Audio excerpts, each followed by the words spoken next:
Hello, everyone. Welcome back to another Big Finish fans. Today, we're doing a bit of an Eighth Doctor extravaganza, thanks to the wonderful Luke. So I'm joined with Luke. Hello, everyone. So before we dive into our usual hoo-ha, do you want to explain tonight's live stream, Luke, since it's your idea and your tier list? Thank you. Yeah, so basically, I was thinking with rankings like we did last time, where we each count down from, 5 to 1. Like, there's not much visual there for people to see, so anyone who hops on later won't know where we're at and what we're doing.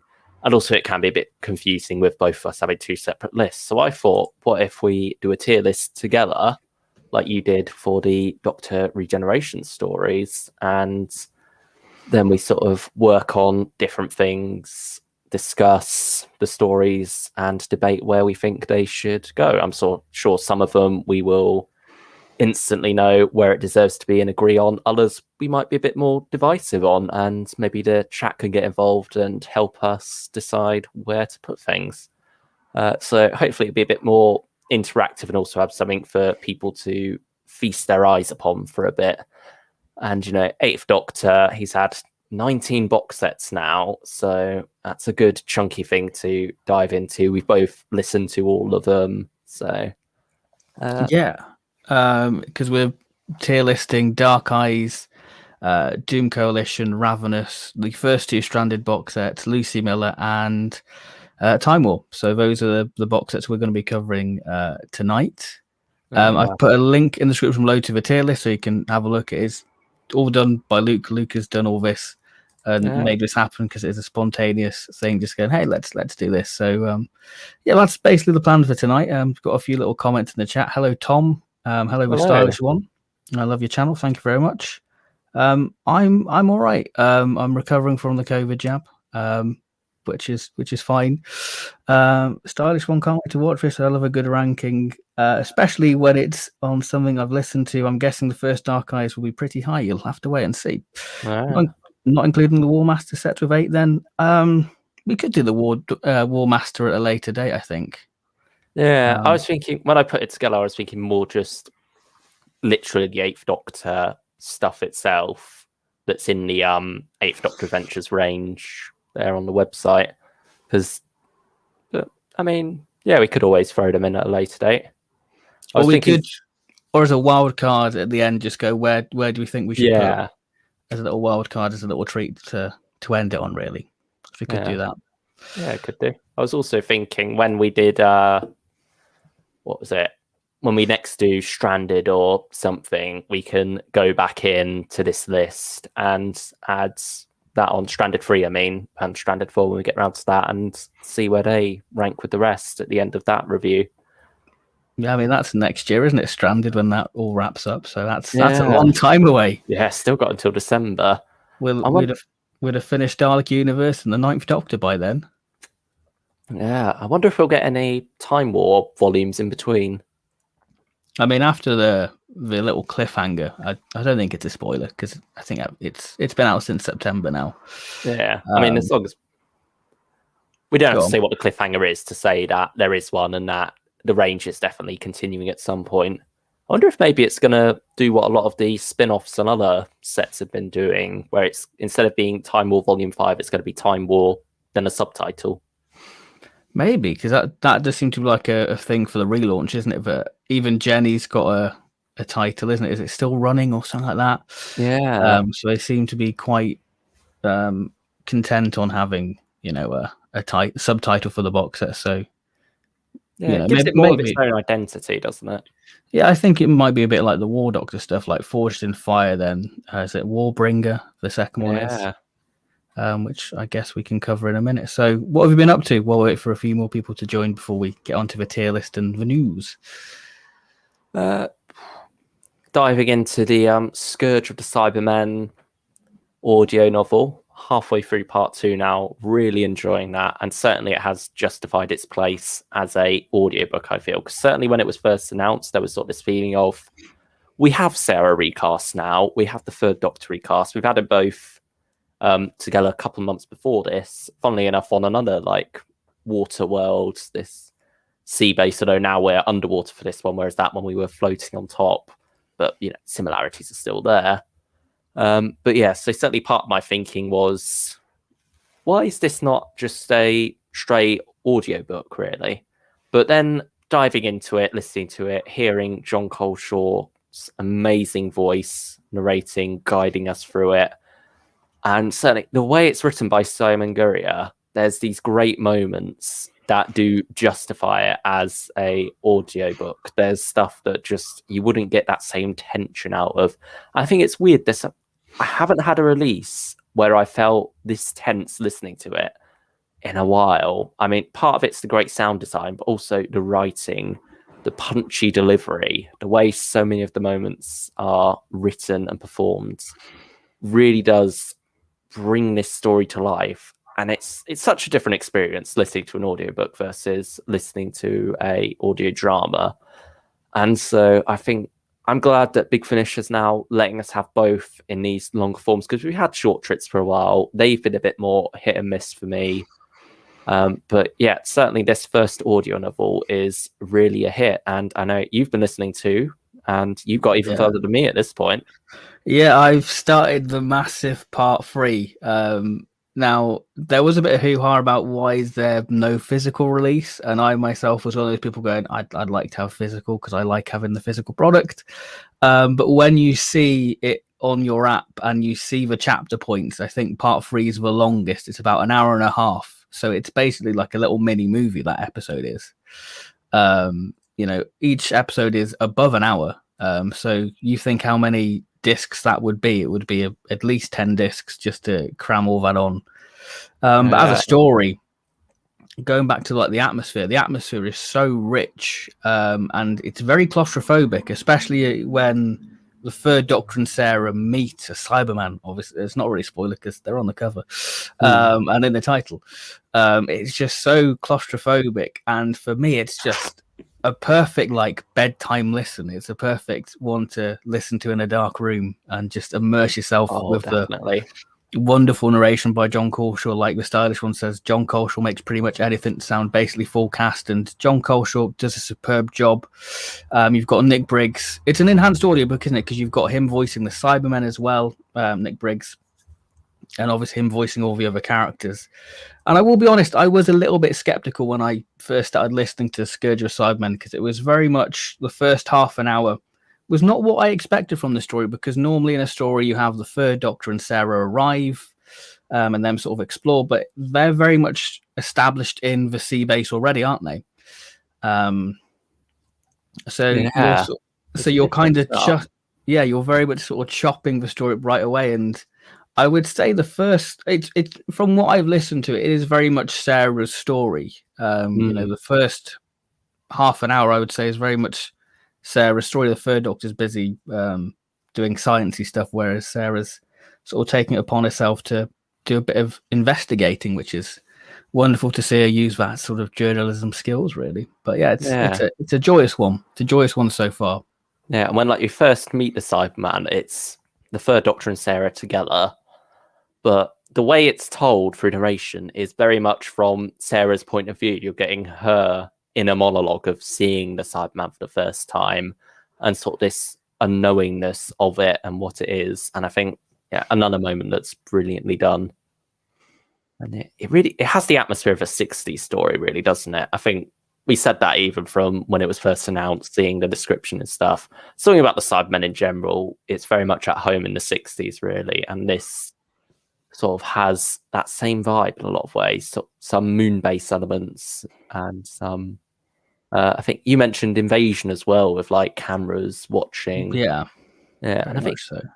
Maybe I was getting a bit of Wheel in Space at one point as well. I can see that. As well. Yeah, I can see that. Like all the crates and stuff lying around, and obviously the transponders, things like that. There's some moments that do give me that vibe too. Yeah, it's just a wonderful one. It does seem sort of Thunderbirds-esque in a way when you've got the Third Doctor and Sarah in like a submarine. Yeah, you can just really picture like the CSO background of like the ocean. It's just wonderful. It's just wonderful little. Well, I say little. It's a massive I love that there's this massive concourse in the sea base. Like, Yeah. you've got it's not just like this little base where you have the core characters doing their jobs. You've got like this whole almost world built inside here, people living their whole lives. I think that almost makes it more terrifying that the Cybermen are coming for them, because it's not just people doing their jobs, it's people, children, families who are at threat now. And yeah, I really, think as well, because even when the Cybermen aren't present within the story, there is still a fear factor, because you get definitely the people sort of talking about the cyber wars and that they're sort of remnants of the Cybermen all over across the galaxy, and you can see that there is fear there, and I think that just helps build the Cybermen sort of looming presence in the actual story itself. There's also a brilliant moment, and this is one of those things that you can't do in a audio drama or on TV, where you're getting characters in a monologue about this man watching this couple, and he's wondering, oh, what future might they have together? And then boom, John Coleshaw cuts in saying they don't have a future, and neither does he. And it's chilling. Like, it's the moment that no Cybermen around or anything, just people living their lives in a audio drama or TV. That moment would have no purpose in a way, unless you were having like inner monologue. But even then, you can't get all of that that moment afterwards, unless like you got a narrator looking back. But it just wouldn't hit the same, would it? And no, definitely not. That was a strong moment for me. That really stood out, and I think that was the moment where I went, "Yes, this is a audiobook worthy story." Well, it's what is it, £17? So yeah, £18. So I feel like you're definitely getting your money's worth from it, just from the sheer length of the story, and from what we've listened to, because it's a mountain to climb, and it is definitely a good one. Can't comment on the Jagon Lightfoot one because we both don't have it, but I'm sure we'll pick it up at some point. Yeah. So just have a quickly look at the chat. Masterful is incredible. Yeah, it is a good one. It was on your top 5, wasn't it? From last week's one we did.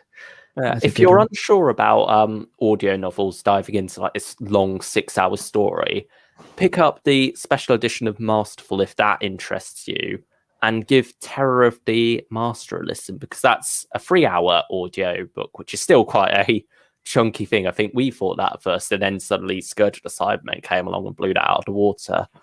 But that's like a good pilot in a way, something for you to ease into the audio novels with. Yeah, because that was very much the prototype for Scourge of the Cybermen and the Watchers and that whole audio novel range. So yeah, it's a good one to sort of test the water of whether you want to pay 17, 18 quid for Scourge of Cybermen or any of the future upcoming audio novels.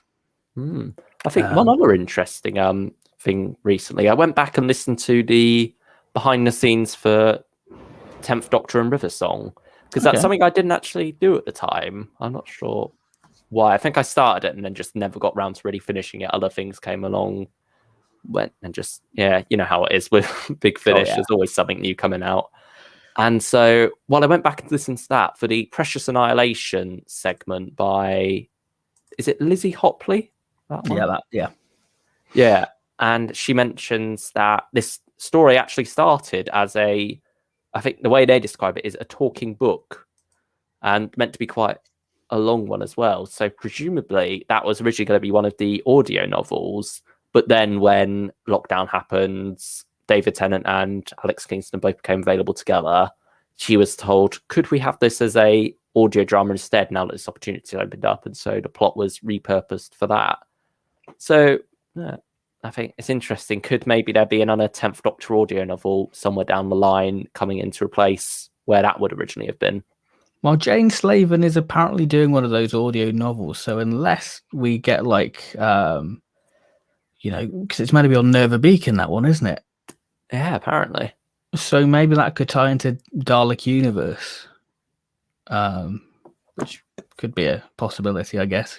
Yeah, I suppose it depends how far down, because that wouldn't be until June next year at the earliest, would it? No, or not July at all. even. Yeah, maybe that'd be a bit too far out for Dalek Universe, depending on what their plans are. So just a quick I feel look like on that might be a Fourth Doctor one, to be honest, but yeah, that's that would just make pure sense. speculation based off the vibe of it. Let's have a look on the chat just so we can all catch up. Thoughts on Missy Series 3? Should we save that for the news or just talk about it now quickly? I think should we go through the rest of the chat and dive into the news? I think Yeah, let's okay, let's do put a that. pin in that for about a minute.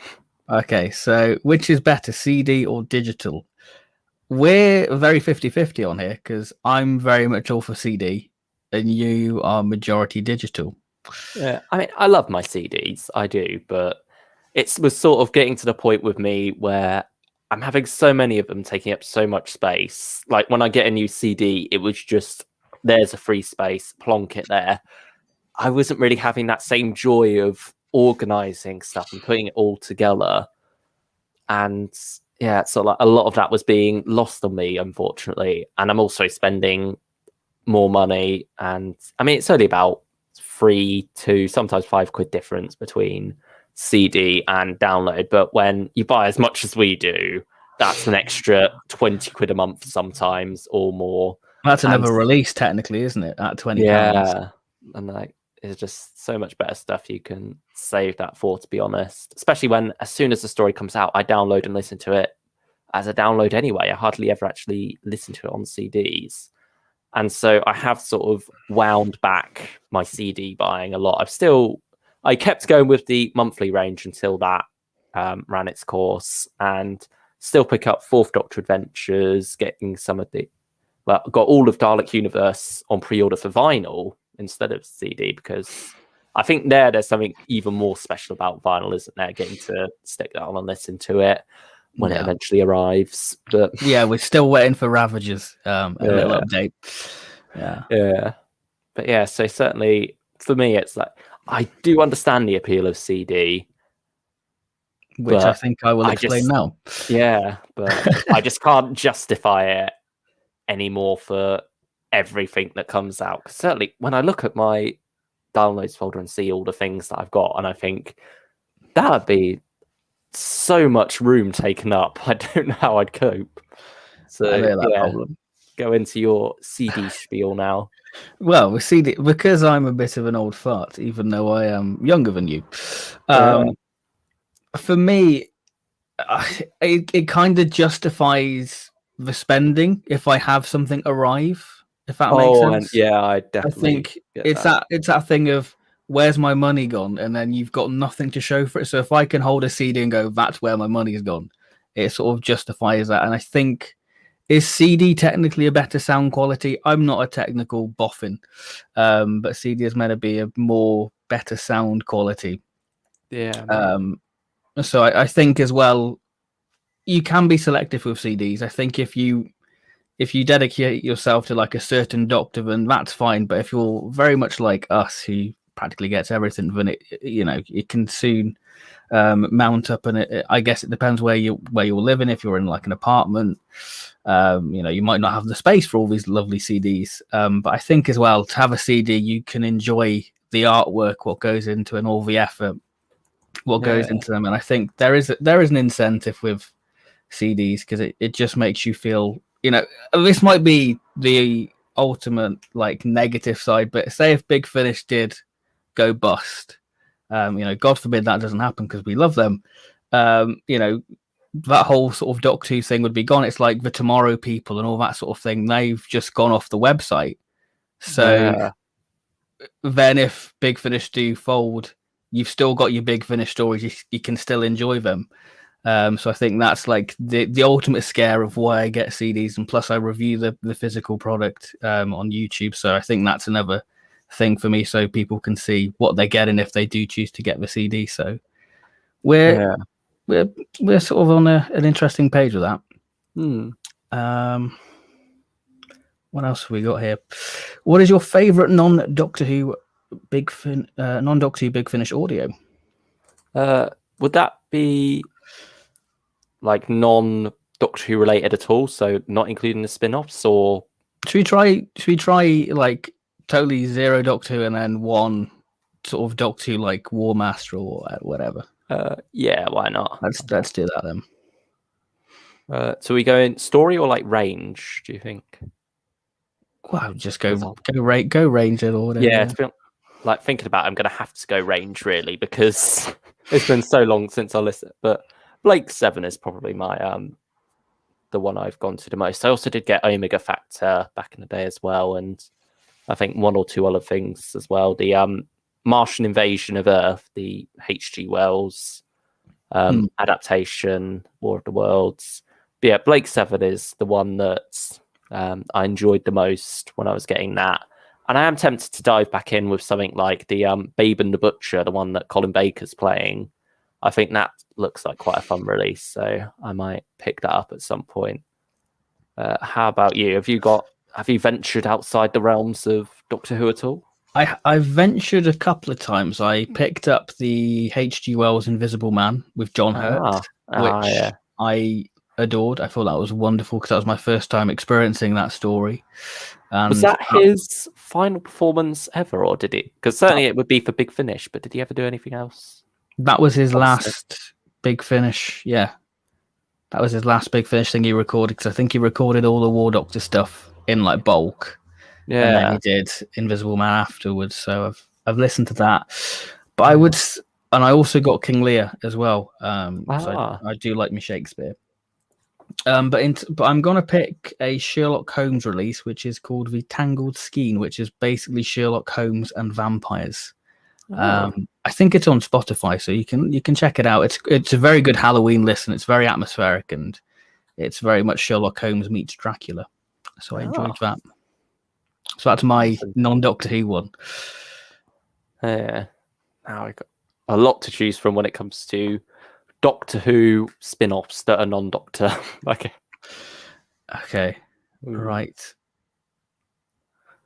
But you've also, with Big Finish as well, you've also got some funny things that fall into a bit of a grey area, like Graceless, because they're obviously separate from Doctor Who. They're not worlds of Doctor Who because it's not like anything from the official licensed TV show. They don't have to get a license for that. That's their own stuff that they just happen to introduce. Same with Vienna.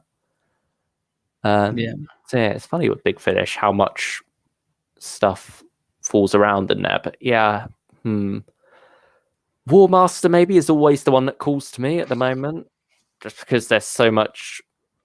I'm about to say joy, but that feels wrong because it's very dark range. But there's a lot of joy to be had listening to this dark, twisted stuff that goes on in that range, and just it constantly delivers as well. Like every box set always is solidly written.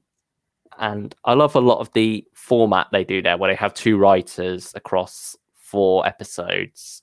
And so it's not completely separate, but at the same time, there's a bit of variety there. So you don't get that feeling of, the writer's getting a bit tired out here, or, that sort of thing, really. So I think the War Master is always a good one to pick up no matter what.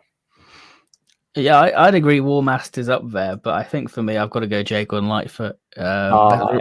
It's a reason why it's got like 14 series and numerous specials. For me, it's the ultimate sort of comfort listening. There's something quite cozy about Jago and Lightfoot for me.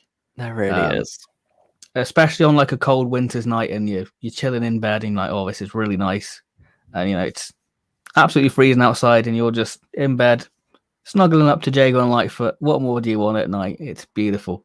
But yeah, it's making me think maybe the audiobook would be better saved for Christmas time now. But there is a Christmas story, isn't there? So maybe stick it on by the fire with a hot chocolate. I don't have a fire, but you can start a fire. Let's have arson.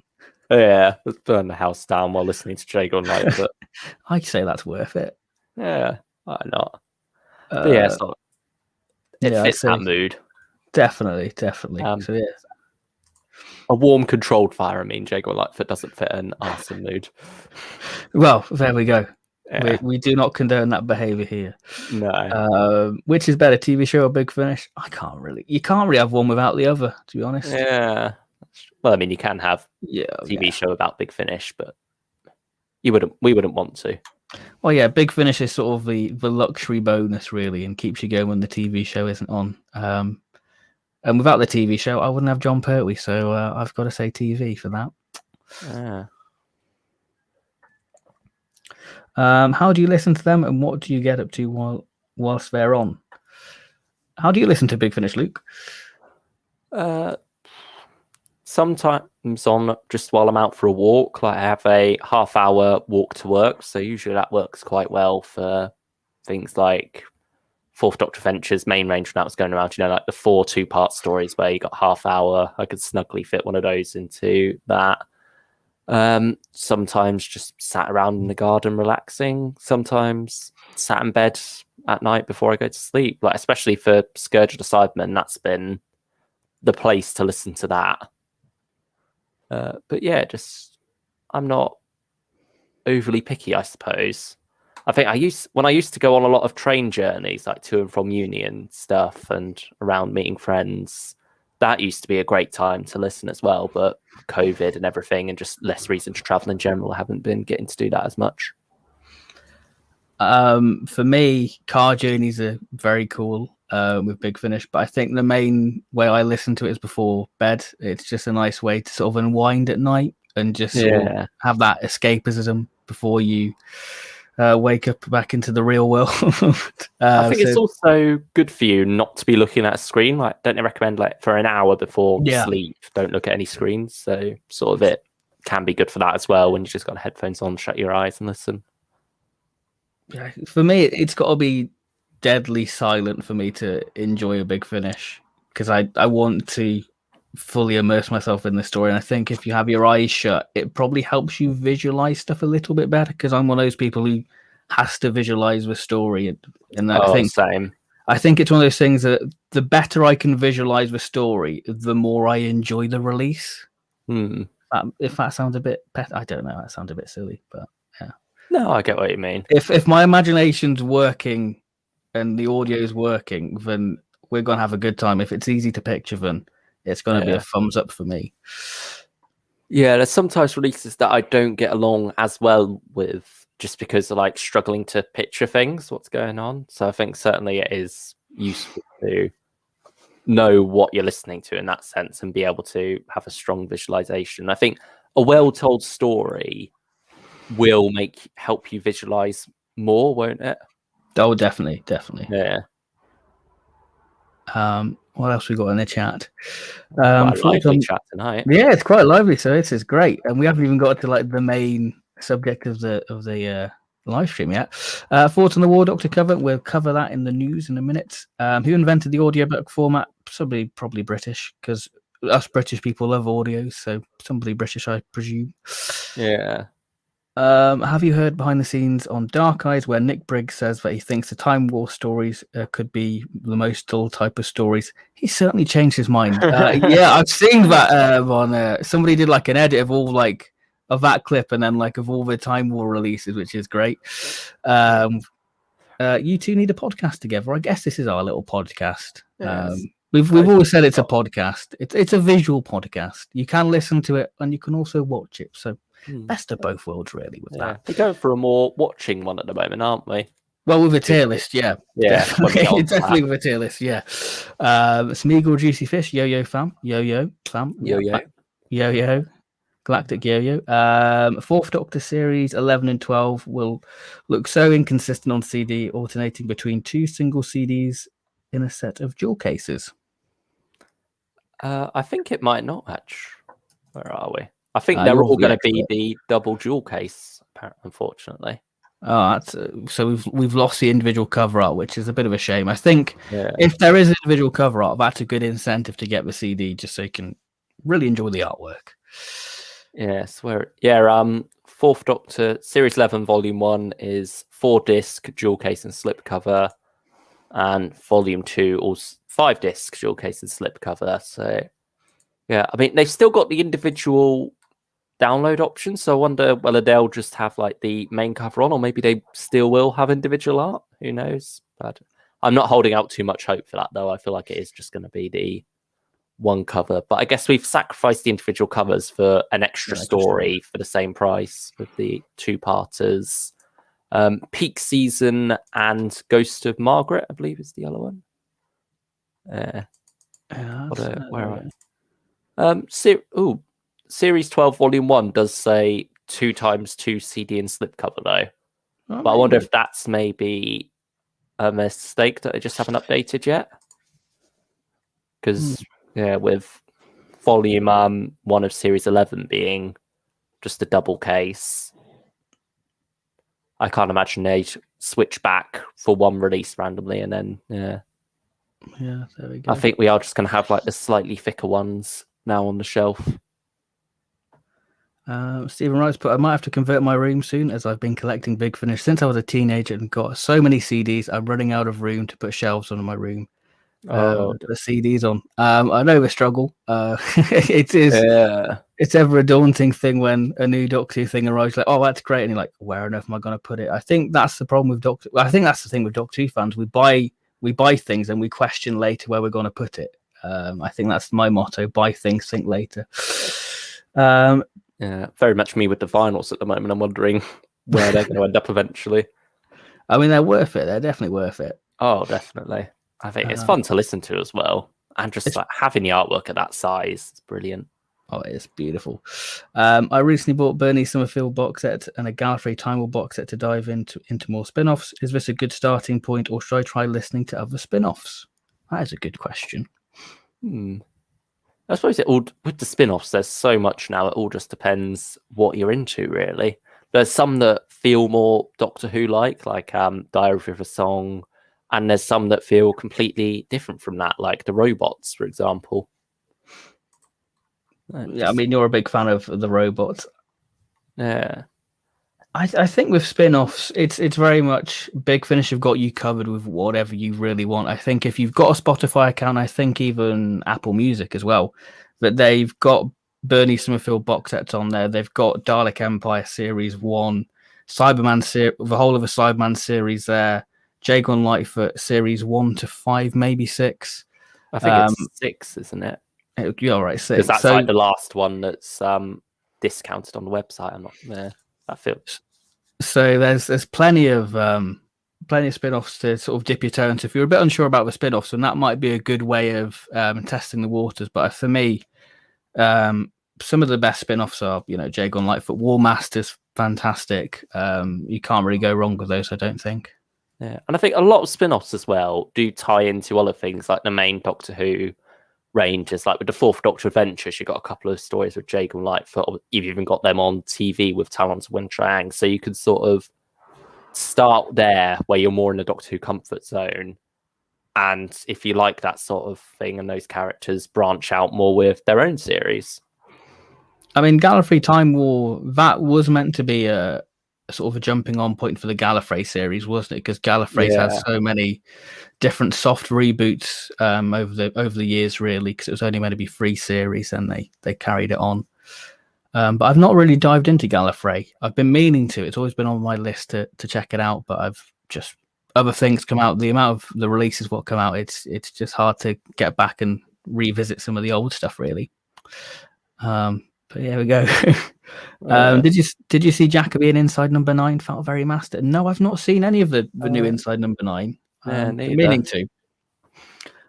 Would you like to see Jagon Life at Series 15? No, I don't think so. I think that I'm quite happy with where it's at. Series 14 is a bit different, isn't it? Because it was going to be made. So I can understand why that I've got the audiobook treatment.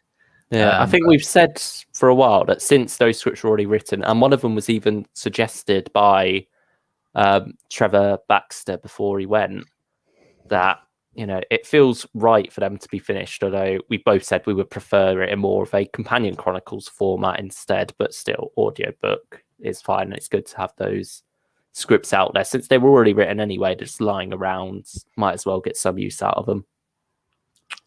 Must take Scherzo if you want to visualization. Yeah, that's a very surreal audio, and that's by the person who runs TARDIS posting. So we love TARDIS posting here. We're a big fan of the group. That's great. The meme lord. We love Scongo. There we go. Stylish one. Since you need to picture an audio Scherzo, it might be the greatest thing since sliced bread. That is true. I mean, Scherzo's got some jump scares, especially part 4. Ooh, and I love the Foolish King monologues. They're a good little addition. Have you heard the amazing audio, The Middle, written by Chris Chapman? Yes, fantastic. Chris Chapman, I think he's one of the best Big Finish writers. He hasn't wrote a bad story so far for me. Yeah, The Middle was one that I was less fond of at the time. I don't have as strong memories. In fact, that whole trilogy was a bit of a messy one for me. I never got through the Behemoth. The Middle, I just found all right at the time, and Static, I thought was a bit overhyped. But certainly with a lot of other stuff Chris Chapman's done since, especially recently, like the Scorched Earth, Plight of the Pimpernel, Warzone. I think, he did Warzone. He's done a lot of good stuff, especially with the Sixth Doctor. So I think that one does need to go back, re-listen, see how I feel. Yeah, I mean, the Middle's got such a grim concept. Once you reach over 60, you basically get sent to fight a war, which makes sense. Why waste a young person's life? It makes sense. It makes sense from. I can see there's an argument perspective. Yeah, I know what you mean. They've had their time, let the young people enjoy it. So I like that. I did enjoy that sort of concept, I guess. I do not condone that theme, but it makes sense. Why your voice is so calming, I don't know. We've just been blessed with good voices. Maybe we should start doing some ASMR on the side. Yeah, welcome to Big Finish fans. Get our CDs, start tapping them. Oh, I've got this. Oh, never mind. There we go. Could Fourth Doctor Series 11 and 12 do what Gallifrey Time War 1 did? Have individual covers, but they're in a dual case. That is true, actually. They could do that. I'd like them to do that. I can't see it happening, unfortunately. But if they did, I certainly wouldn't complain. They did do a poll, didn't they? What would you want? Lower prices or individual cover art? Or it's something like that, wasn't it? So who knows? Yeah. Who knows? They also did that for Blake 7, some of the earlier ones of those, for 4 box sets as well. Series 3 and 4, that was it. That's 4 box sets worth. They had individual download art and disc art. Yeah, so it's not unheard of. So they could do it then. Yeah. And I suppose maybe, depending on how far in advance they commission the artwork, because I know with the robots, all 4 pieces of artwork were done at the same time because obviously it started off as just 4 box sets and then the 2 were added later. And so, yeah, maybe since these were recorded ages ago, they might have already commissioned the disc art anyway. Oh, maybe, yeah. Because recorded way in advance of Fourth Doctor stuff. I've interviewed Chris Chapman. That's pretty cool. Our mate Adam, the Ultimate Whovian, interviewed him when season 8 came out on Blu-ray. So if you haven't seen that, check out that video. Yeah, Chris Chapman. I definitely like to interview Chris Chapman, get him on a Big Finish fans and talk about his Big Finish stuff and maybe talk about the 11 because he's writing the finale of that box set. So maybe that'd be a good thing to do. Get him on for that. In September, maybe try and organise that or do a pre-recorded interview. Yeah, I think that would be interesting to get that side of him because I think probably a lot of his interviews have more been about the collection side and DVD side. So I think it'd be good to hear from the writer side of him. Which would be lovely because it would just be me gushing over how brilliant he is. I think he's one of the best writers Big Finish have got. I've certainly got a question or two about Plight of the Pimpernel for him. Was that your favourite main range of the year last year? Yeah, I'd probably say it is. Okay. But, yeah, I'm trying to think of any other ones that jump out at me. But I'd say Cry of the Vulturous was my favourite. But that was another. They're both very strong contenders. Both Sixth Doctor as well. He had a good year. But definitely yeah, Cry of the Vulturous, such a fun story, that one. A real romp. I think that's for chat caught up. So we should quickly do the news. Yeah, before the chat overwhelms us again. So the news, we had Missy Series 3, where we have the Monk arrive. And the surprise. The past few, but yeah, the past 2 box sets. So you seem to be quite tempted about picking this one up. Yeah, I'm surprised by that, to be honest. Because part of me is still a bit meh miffed about the price of it, where they've kept the price at like $24.99 for CD, $19.99 for download, but only got the 3 stories instead of 4. So that feels a bit, rubs me up the wrong way a bit, but at the same time, the stories seem quite interesting, and it can always take 3 good stories and no bad stories over 3 good stories and there may be a bad story thrown in. But yeah, loved what's in it? Gemma Whelan as the meddling nun in well, I won't say where. Yeah. They're probably best Big not Finish have been spoiling it, but I think we'll keep our lips sealed a bit longer. But yeah, certainly she's a great addition. It'll be nice hearing her opposite Rufus Hound. I think I'm a bit more warm to him than you are. Yeah, I'm not too keen on Rufus Hound's monk, to be honest. He sort of annoys, he irritates me. I think it's the way he's meant to be, in a way, because he's meant to irritate the Doctor quite a bit. So I guess it's just an unfortunate side effect of that. I just want to get some Venusian kid and be like, hey, get him out of there. I don't want to listen to him. Yeah. But yeah, I'm always quite entertained by him. And I have enjoyed Missy and other things as well. I was tempted by the first 2 series for a while, but yeah, I think at the time was spending so much on other things that I just thought I'd just keep away from that. So we'll see. Maybe I'll end up picking up Missy and the Monk. Certainly it's tempting me more than the 11 box set at this point, after we had the cover reveal and trailer for that didn't really do too much for me, either of them. So yeah, we'll see how things transpire in the future. It's going to be just a case of what mood I'm in when it comes out and when it comes time to start ordering stuff. For me, September's quite a busy month of releases anyway, so I think Missy is probably a pass for me. I was tempted to get the first 2 box sets in that master sale they did back in a few months ago when they did. If I think back in March, but I wouldn't rule out not getting it. I mean, I will get it at some point. It's just not on the immediate buy list for me at the minute, really. Yeah, I know what you mean. Other news, we had River Song Series 9, where we see River join unit, but not the unit what we've had before. We've got to go in all season 7 style with the Brigadier and Liz, which we've gushed about off stream. We've both been excited for it, so let's gush on stream about this box set. Yeah, and I mean subtitle as well, the first for that, because that's what Big Finish love doing these days. New recruit. And certainly when I first saw the whole River meets unit announcement, I got the email about it for the Big Finish newsletter, and I thought, haven't we already done that with Unit Incursions, the 8th box set there? And then I saw that it wasn't what I expected. It wasn't Osgood and Kate. Instead, we are getting River in her own series with, like you say, the Brig and Liz, which is an interesting combo. Like, when I first saw it, I thought, oh, is it going to be with Joe as well?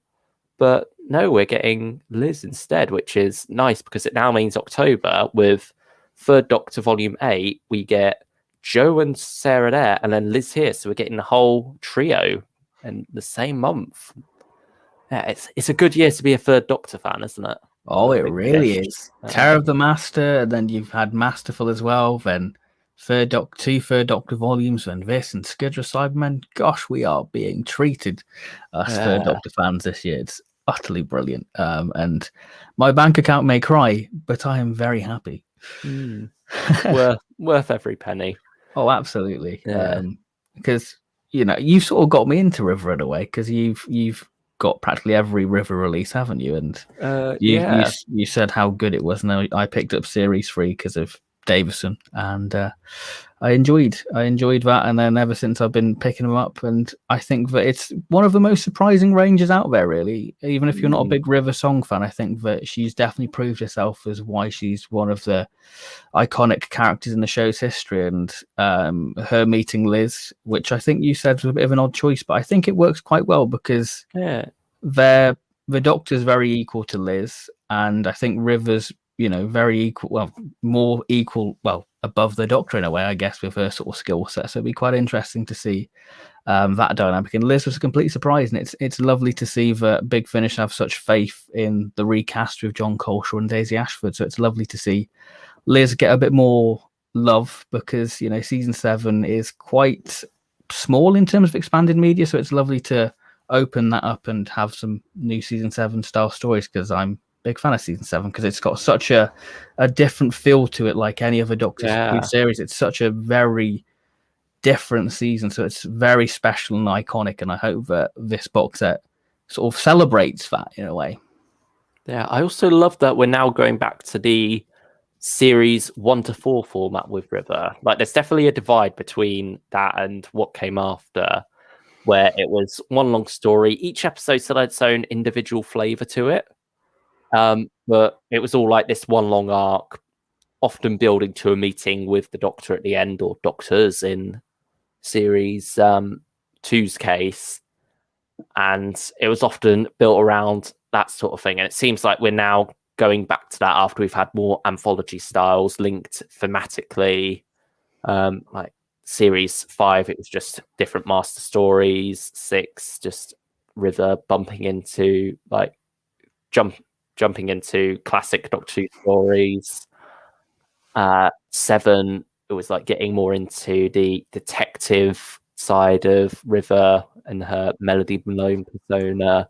And then 8, we had that theme of just River meeting robots, which seemed like the most loose of them that they've done so far, but still a decent box set. And now we're going back. We seem to be having one long story, or like one overarching story, but with each episode having its own individual investigation, hopefully leading up to encounter with Tim Trelaw's the Doctor at the end.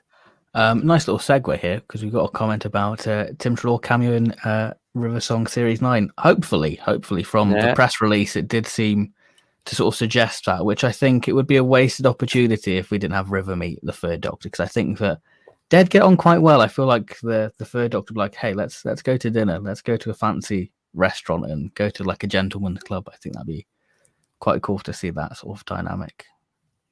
Yeah, I think I feel like once we get a cover reveal, then we'll know whether he's going to be in it or not. I feel like they might be saving that up for that. Yeah, it'd definitely be exciting if he is in there, to get more Tim, because the third Doctor Adventures has such a renaissance ever since Legacy of Time.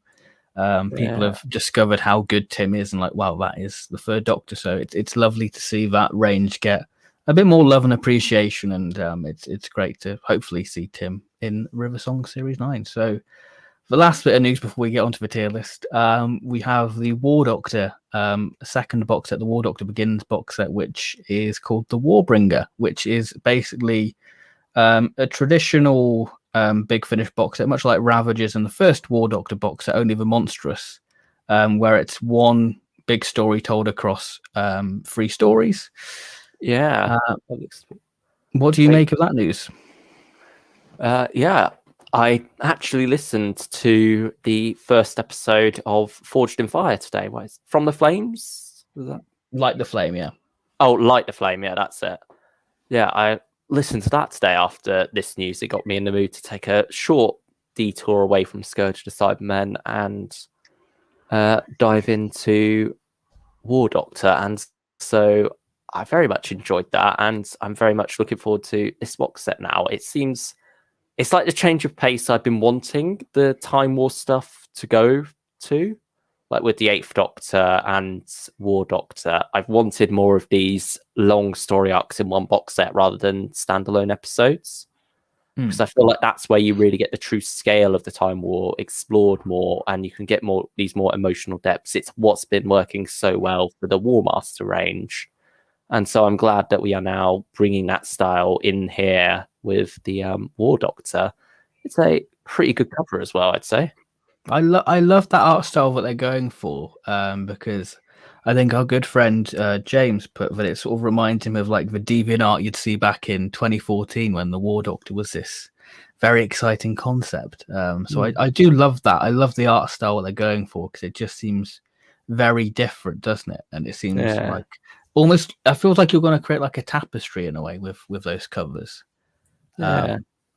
I think it also covers up some more sins that maybe come across on other Doctor Who covers, like with a Jazawad's character. What's her name? Oh, yeah, Case, like this cyborg. I think looking at that design, it works on this cover, but I could see that looking like a bit of a dodgy Photoshop job if it A bit was like done on Jenny.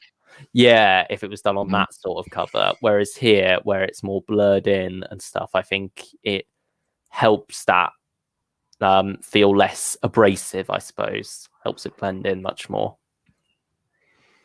I mean, for me, I praised box set 1 of War Doctor Begins, Forged in Fire, so I am very excited for this December. Cannot come quick enough, because I just really enjoyed it. And I think ever since I listened to that box set, I've been in such a War Doctor mood, it's made me revisit some of the John Hurt box sets, and reevaluate and reappraise those box sets. So for me, I'm just enjoying that, and I can't wait to see what else Jonathan Carley can do and see what emotional journey the War Doctor can go. Because, I feel like as we're going to progress, we're going to see him become more cold and more distant. Because I feel in, the first box, he's full of optimism that he's the one who can sort this war out. He's, got a purpose and he's going to do it.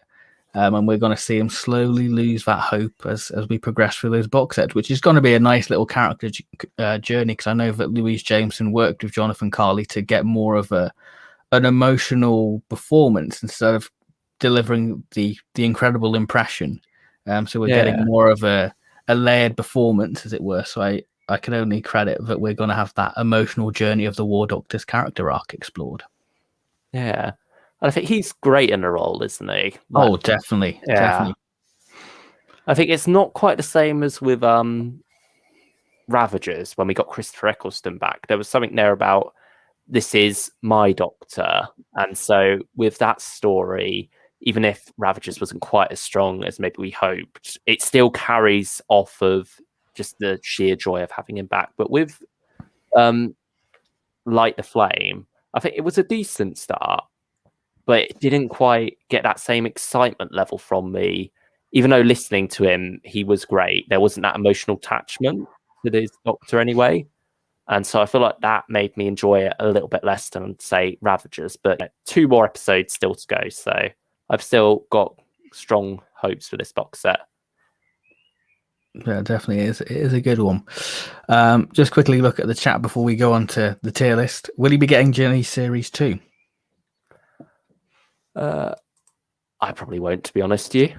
I did get Series 1. I don't know, to be honest. I feel like I'll put it on the Christmas list. It's not. It's a November release. Yeah, so put it on the Christmas list, see if I get it. I mean, who knows?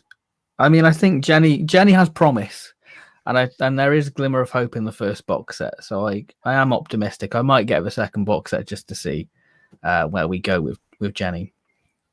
But yeah, that is the chat. So, Luke, do you want to introduce your creation? Yeah, go for it. Are you ready for the screen share? Yeah, I will. I'll load that up while you do your little intro. Yeah, well, it's a tier list where we are going to slot in all these 8th Doctor stories from way back with Dark Eyes 1. How long? 9 years ago now? Coming up on the 2012 year anniversary. Yeah, and so right the way through there, through the Dark Eye saga, through Doom Coalition, and then through Ravenous, Time War. We had a Lucy Miller box set thrown into, and the first 2 of Stranded as well. We are going to be ranking all of these, discussing between ourselves where we think they should go. Some of them we are going to agree on. Some of them we might have a bit more of a debate, and friendly disagreement. Yeah, we get to share our thoughts, and you guys in the chat can jump in and give your opinions, maybe help us decide where certain things deserve to be. And so from the top, we have the pricey hot chocolate worthy category. That's the best of the best. That is a reference to Stranded 1, where the curator, Tom Baker's character, offers, he gives this character, what's his name? Robin, like this young boy who's had a bit of a falling out with his dad. It's this wholesome scene where he offers him some money and says, "Go buy yourself a hot chocolate round the corner. They're pricey, but they're worth it." And then we go down. We got some more standard ones. You know what great means. You know what good means. Average, meh, and then a few redeeming qualities is like one that isn't that. It's got great, a few positives. There's like stuff we can enjoy while wading through some shit. That's putting it nicely. Yeah. Who knows? We'll see. Maybe none will fall into that category. We'll see. Who knows? Then we have the worst of the worst. Take it to the Candyman's kitchen. I think I wanted something to balance out the Stranded reference with something else for an Doctor box set. So I mean, you could have put the Great War for great, but yeah. No. There we go. Well, a bit late now. Late now. We're here.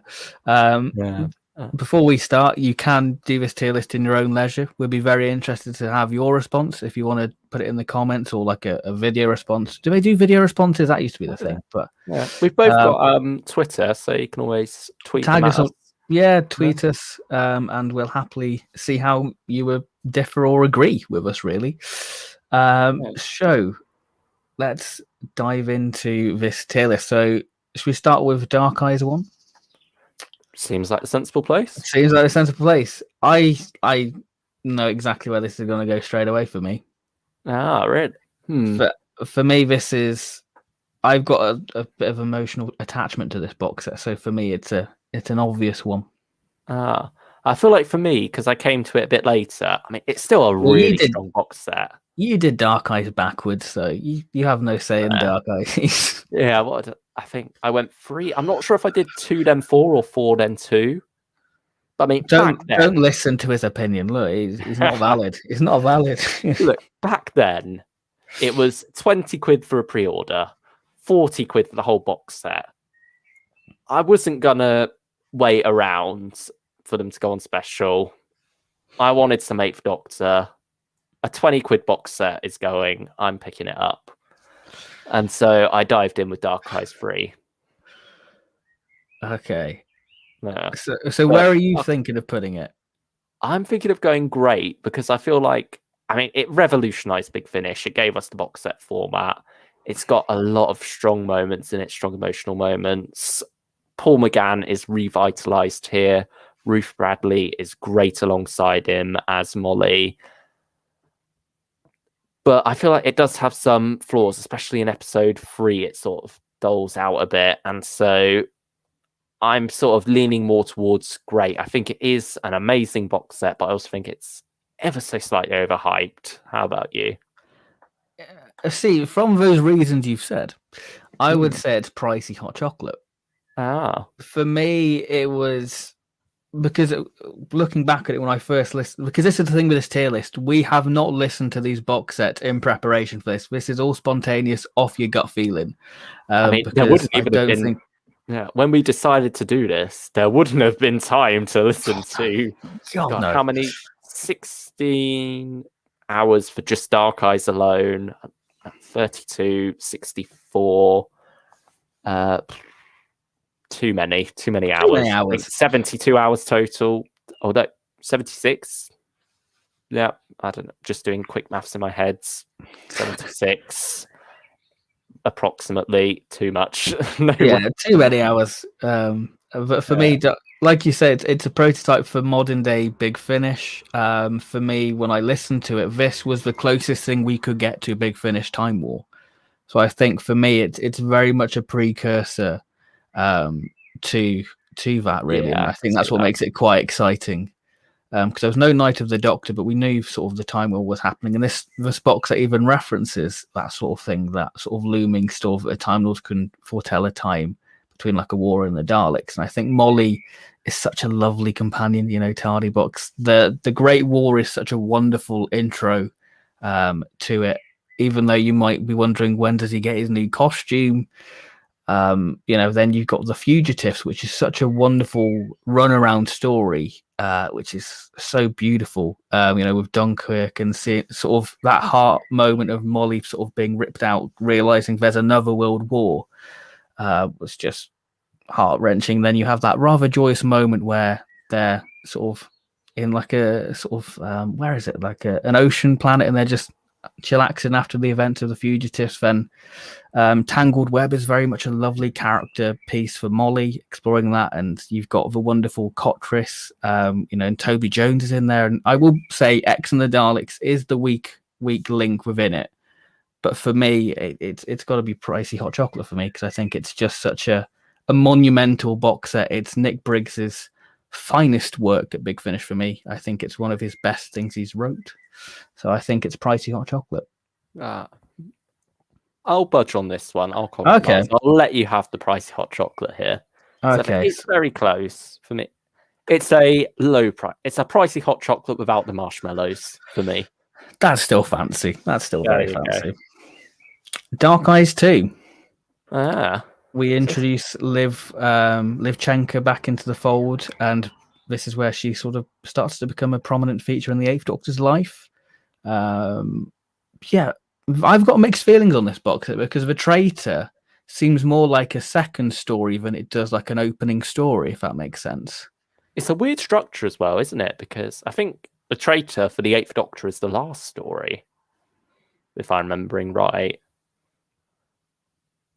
Because him and Liv meet out of order, and so for him it goes. He meets her first, or well, second if you include Robophobia in the what's the third story called when they're on the spaceship? With the Time's Horizon. Time's Horizon. That's where him and Liv meet up, and then he goes back after Eyes of the Master to carry through the events of The Traitor, doesn't he? Yeah, that's true. Yeah, that is true. Yeah, so I suppose that's sort of why it feels a bit odd. Yeah, it's an interesting format. It's the Dark Eyes volume that stands alone the least, I feel, because Dark Eyes 1 obviously was designed to be its own thing anyway. It's not even called Dark Eyes 1, really. It's just called Dark Eyes. Yeah. And so that works as its own thing. Dark Eyes 3 as well works quite well as its own thing, other than picking up on where 2 left off. And same with 4 in some ways. That's got its own contained 4-part arc. Whereas 2 sort of feels more reliant on 3 in particular. Yeah. That's true. See, for me, The Traitor's a bit of an iffy start. Then you have the White Room, which has the Virons in a Big Finish original creature, which has become quite prominent with Charlie Pollard. Yeah, that's sort of more of a reintroduction to Molly as well, isn't it? Yeah. Rather than, it doesn't actually do much for the story as a whole. And then I think my favourite of that box set is probably Time's Horizon, isn't it? That's like creepy horror in a confined space, isn't it? And then the cover art for that's beautiful, especially like the render of the Eminence is great. So I'd say that's my favourite. And I think, is it Eyes of the Master? I think that might be my favourite on memory. This is probably the one I've listened to least recently, or maybe like paired with 3 and 4. Because Dark Eyes 1 I did go back last summer, actually, early on in the lockdown. So these are the ones I'm least familiar with currently. I think I'm torn between good and average. Just from memory, I feel like I'm more leaning towards good. Yeah, I'd say good, to be fair.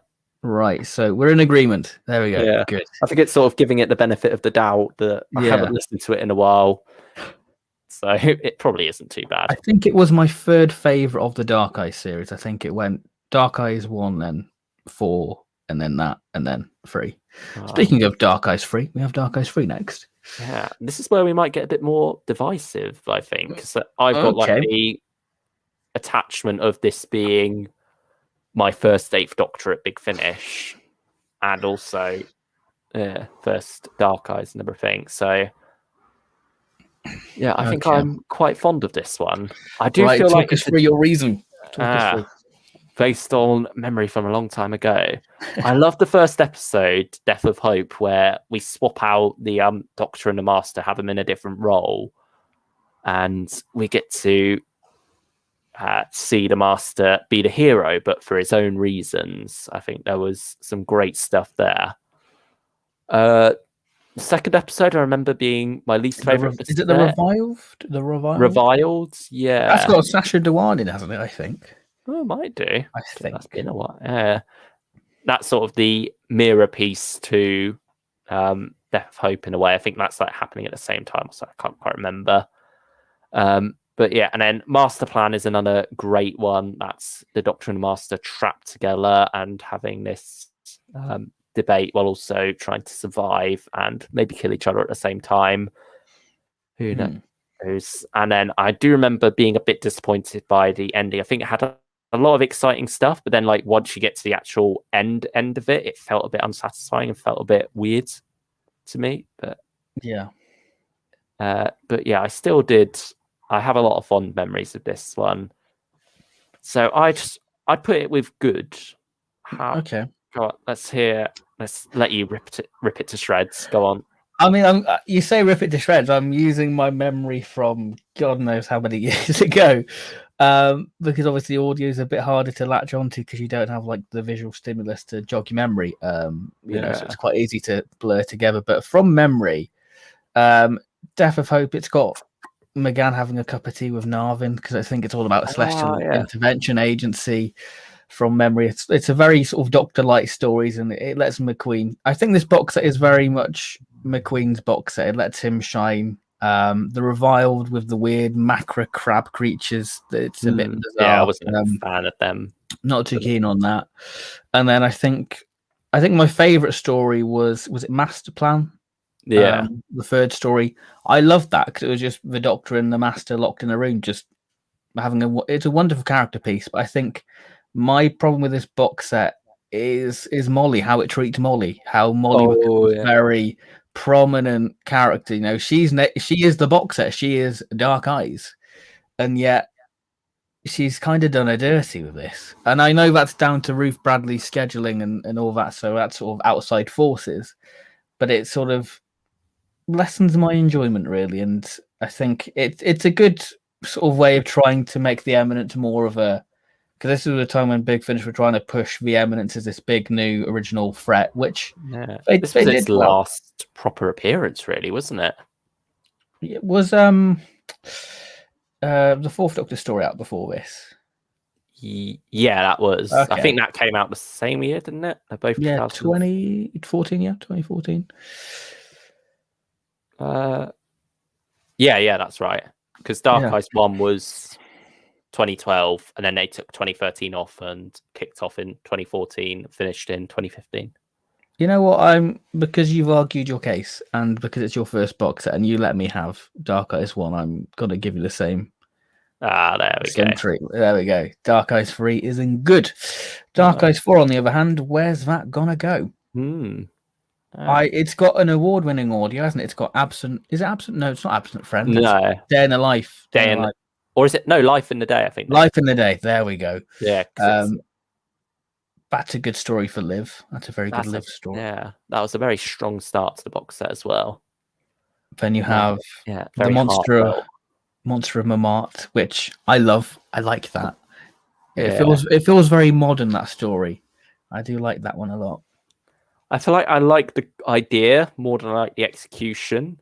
I think that might have been something that could have worked better outside of Dark Eyes, being like its own little story, similar to what we had with something like Order of the Daleks, like these battered, worn down Daleks in Paris. And I think, there could have been something cool explored there. As it was, we got like glimpses of that. We got this more horror take on the Daleks. That cover is brilliant stuff. Really absolutely is. And like, I think it's more meant to be paint, isn't it, or something like the red? But it does have, it screams this Dalek having blood coming out of it at you. So there's something so cool about that. But yeah, and I think it's also more of a setup for not Eyes of the Master, sorry, Master of the Daleks, which is fun. Brilliant. It's fun. It's got a lot of good moments, but for me, it does sort of feel a bit messy as well. Like the Eighth Doctor sits out most of it with amnesia, his classic thing. That's a character trait for the Eighth Doctor, isn't it? Amnesia. Yeah, but I think I appreciate the format of this box set where it sort of builds up to the climax there, and then Eye of Darkness is sort of this more focused in character piece. I think that's an interesting way to do the box set instead, and a way to close it out. But yeah, I did quite enjoy that, and especially like those final emotional 10 minutes or so, I think was very well done. Yeah, I mean, it lets McQueen shine, and the Sontarans are a nice little addition within the box set, really, in Russia. I think similar to what you said about Dark Eyes 3 doing Molly dirty. For me, I feel like Dark Eyes 4 almost does the Master a bit dirty. Okay. Just in its treatment of him. Although I still enjoy him. I very much enjoy McQueen's Master. But I feel like he's dealt a bit of a bad hand in Master of the Daleks. And it sort of makes a bit of a joke of him in parts. From memory, it's been a long time. I might be guessing this all wrong, and I think for both of us, as we go further through this, we're going to have more recent stuff. That it's just like, there's no way we can listen to 76 hours worth of Big Finish to build up to this, and even if we did, we'd forget the early stuff anyway. I think so. Yeah, that's true. Yeah, but where are you thinking? I'm thinking good. I think it's a solid level. I'm thinking good as well. There we go. That's Dark Eyes. So that's the 8th Doctor 2012 to 2014 done. Then we move on to 2015, a new saga for the 8th Doctor, where we see him meet a new companion with good old Helen. Forgot her name nearly. I was like, what is it? I was going to say Hattie Morahan, but that's the person who plays Helen. Yeah. With Doom Coalition, one where we introduce a wonderful concept and a wonderful villain, the 11, played by the extravagant Mark Bonnar, who does a tremendous job voicing and bringing that character to life. And I think the first episode is free on the Big Finish website, the 11, so you can check it out. Probably. I'm gonna say that the first 2 episodes are where it's at. The 11's such a wonderful sort of deadly assassin sort of stealth story. It's sort of a Gallifrey, I wouldn't sort of a run around in a way, but it's wrong to say run around. It's an epic kickstart to the box set, I will say. Like, it's very much it's a premiere, isn't it? It's a season premiere in a lot of ways. It sets up all the necessary parts for the series and really gets it going on an exciting level. Has its own little arc, but also is building towards something much more. Because you have like Liv and the Doctor on their own little mini adventure, then don't they get like summoned to Gallifrey because of the 11's escape? Because I think somebody was interviewing him for like a project. But they were secretly trying to break him out. Yeah, and we get a nice little cameo from McCoy, which is lovely. And if you've listened to Dark credits. Universe, so it's a good little one in that sense. And then the Red Lady, which my favorite, your favorite. Actually, I have to listen to be sure, because they're very equal for me, those 2 stories, and they're both pricey hot chocolate worthy for me. If we those 2 stories on our own, especially. With the concept of the Red Lady's brilliant. And this box set came out in October, so it was like the ideal Halloween listen, really. And McGann, the 8th Doctor's got so many good like Halloween stories to listen to. So Red Lady, massive thumbs up. But then we get into, what is it? The Galileo Trap. And that sort of had these weird monsters. Those weird dog creatures, wasn't it? Yeah. Instead of the 11. And I think it all felt a bit awkward. And I think this is one of those things where it feels like the box set stretching itself to 4 parts when it might have been better at 3. And then the Satanic Mill, from memory, is just a bit rubbish, to be honest.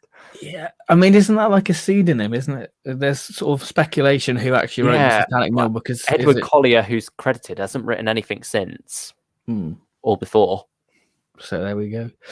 Galileo Trap, for me, I would say it's like a 7 out of 10. Like I enjoyed it. Yeah, it's okay, but you can sort of see the box set. It's the start of the downfall of it.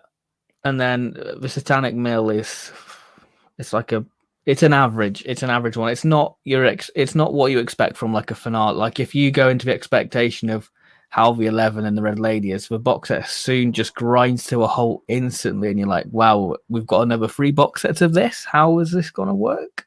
Yeah, I think that's the problem as well, because it starts off so strong and then it goes downhill. I think it hits even harder when it all does reach like halfway through the Satanic Mill and you realize it's not getting any better. Yeah, I think it just it makes it feel that much worse by the end of it when you compare the quality of the first 2 episodes. See, it feels wrong to put it in average because of the first 2 stories. I'm leaning towards good, to be honest. I was thinking good because of the first 2 stories, because that sort of elevates the box set. So I'm in agreement there. I'm in agreement. Yeah. Okay. Got a lot of good so far. Yeah. Because I feel like you'll do the first 2 stories are dirty if you put it in average. Yeah, definitely. I think it's a good box set overall, but worthwhile getting for those first 2 stories. You know, you said that we've got quite a lot in good. Yeah, we're not saying that way. No, this one, I think I know where this is one to go instantly. It's one of my least favorite Big Finish stories. This came out on my birthday, and I was so excited. So it makes it worse. So I was so excited for it, and we had the 8th Doctor and the Vord in Beachhead. Nick Briggs, and there's like a reference to like a season 7 story. Like the Doctor and Liz came and they couldn't detect anything. Arguably, that's the standout story of the box set. And then you have a story by John Dorney, which I can't remember the title of, and it's not John Dorney's finest work, I'm going to be honest, but it introduces the Sonomancer, which is this new villain, and the 11 and the Sonomancer have a bit of a joined forces, and they are the Doom Coalition, aren't they, really? And then the third story, what is the third story? I'm trying to remember. Is it The Gift? Is it The Gift, the third story? The third story, The Gift. That one's okay. I mean, it goes back to sort of Satanic Mill. Not Satanic Mill, San Francisco, which is pretty cool. But then you get the Sonomancer, which is arguably one of the worst stories out there, because the 11 has been brought up to be one of these fantastic original villains, and then he's sort of reduced to being a pantomime villain, which is absolutely terrible. So I'm not a big fan of that, because just the way it treats the 11 as a character, it's not very good for me personally. Just definitely does reduce the 11 as a bit of a pantomime villain, but it introduces River Song to the series, which is just fine. I think River Song might be one of the things that's pushing me away from the Candyman's Kitchen for this one, because I do like her relationship with Helen in the last story, and I think I'm probably less harsh on the last story than you are. Okay. I think my least favorite is, I don't know, but none of the stories really jump out, and I think there was very much a hype after Doom Coalition 1. Even though we had those 2 mess stories, like we said, we still thought, we're getting Matt Fitton and John Dorney back writing again now, who wrote the first 2 stories. Maybe this will be a step up. We also got getting Nick Briggs back, and this is the last time he's written for the 8th Doctor. No, he did the Lucy Miller box set, didn't he? Dalek Trap. Oh yeah, he did. Sorry, there you go. Ignore me. Yeah. But yeah, so one of 2. The last time he's written, other than 1 hour since. There we go. Yeah. So since when was this? 2015? 16, I think. Doom Coalition. Oh yeah, 16. Yeah. He's been busy writing for War Doctor and 9th Doctor since. And what's the other? Jekyll and Hyde. He's been busy writing that for about 10 years now. And Human Frontier, that seems to be his, and The Prisoner as well. Yeah. Yeah. Yeah, he's moved as well. Yeah. I think similar to how the curator describes the 8th Doctor in Stranded 1. He says he's like a puppy with a ball of string, or is it a kitten?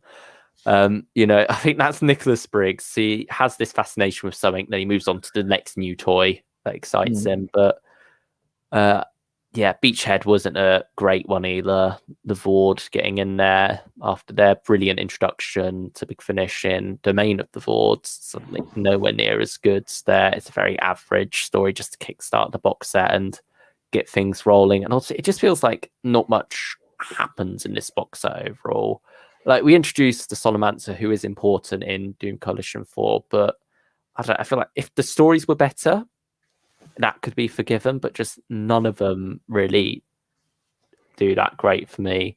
The Gift, I remember I tried re-listening to that one after and just really struggled to get through it. I know there was like this hype around other Doctors back in San Francisco now, but yeah, it didn't do anything for me, to be honest.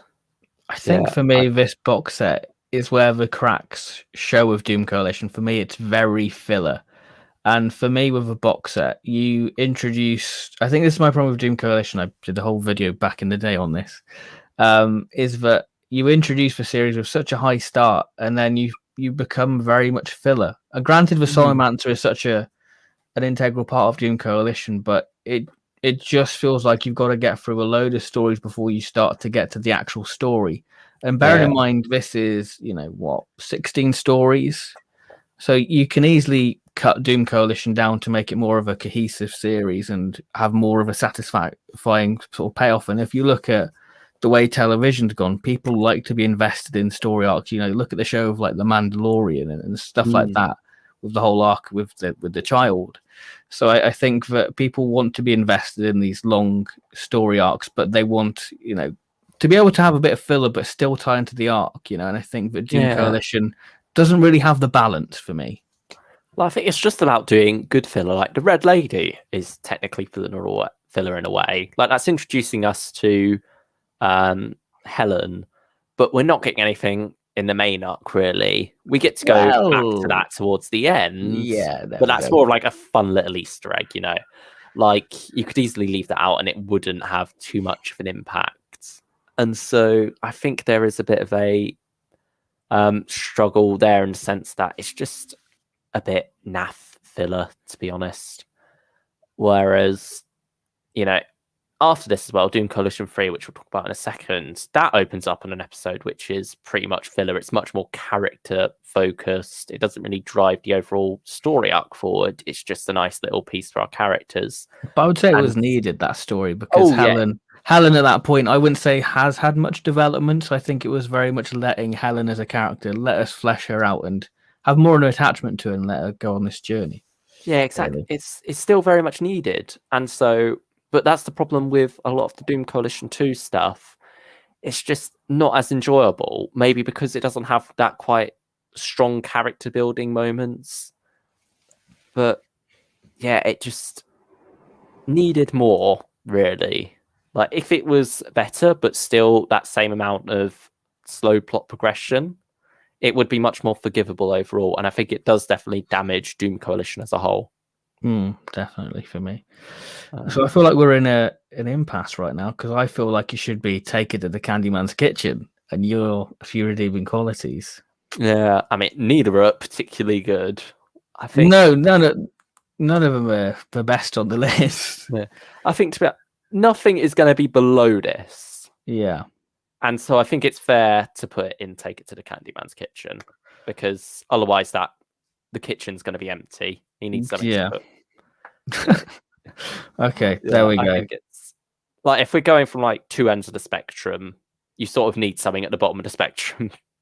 Yeah, there we go. That's Doom Coalition. But this is the polar opposite. Doom Coalition 3 is my favourite of the Doom Coalition saga. I think that it is such a great way of doing it. It puts Doom Coalition back in motion, really, because is it like a free party you've got with like is it the Clocksmith or something? It's certainly a strong two-parter, and then a third episode, which is very much it leads into still.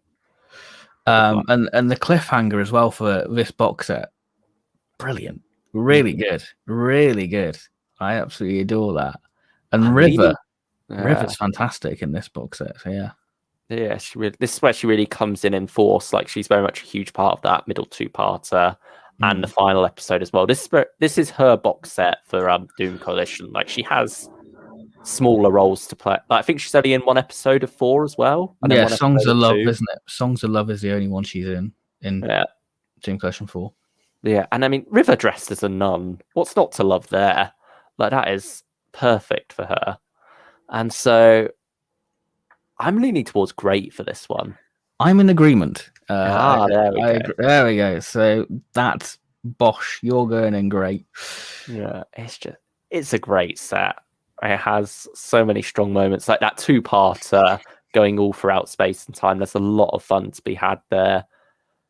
Like, say, a brilliant finale as things finally start to be revealed. We finally start to find out what Doom Coalition is all about. And like we spoke about a bit earlier, such a strong start with this character episode. Definitely my favorite. An award winner as well. Another award winner for John Dorney.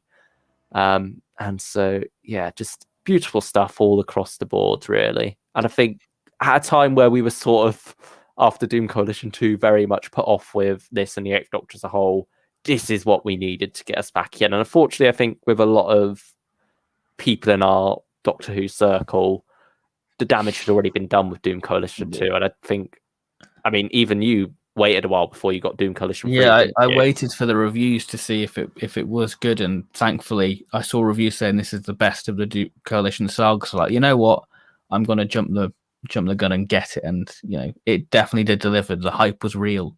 Yeah, the Crucible of Souls as well becomes quite a prominent thing in Ravenous as well. So yeah.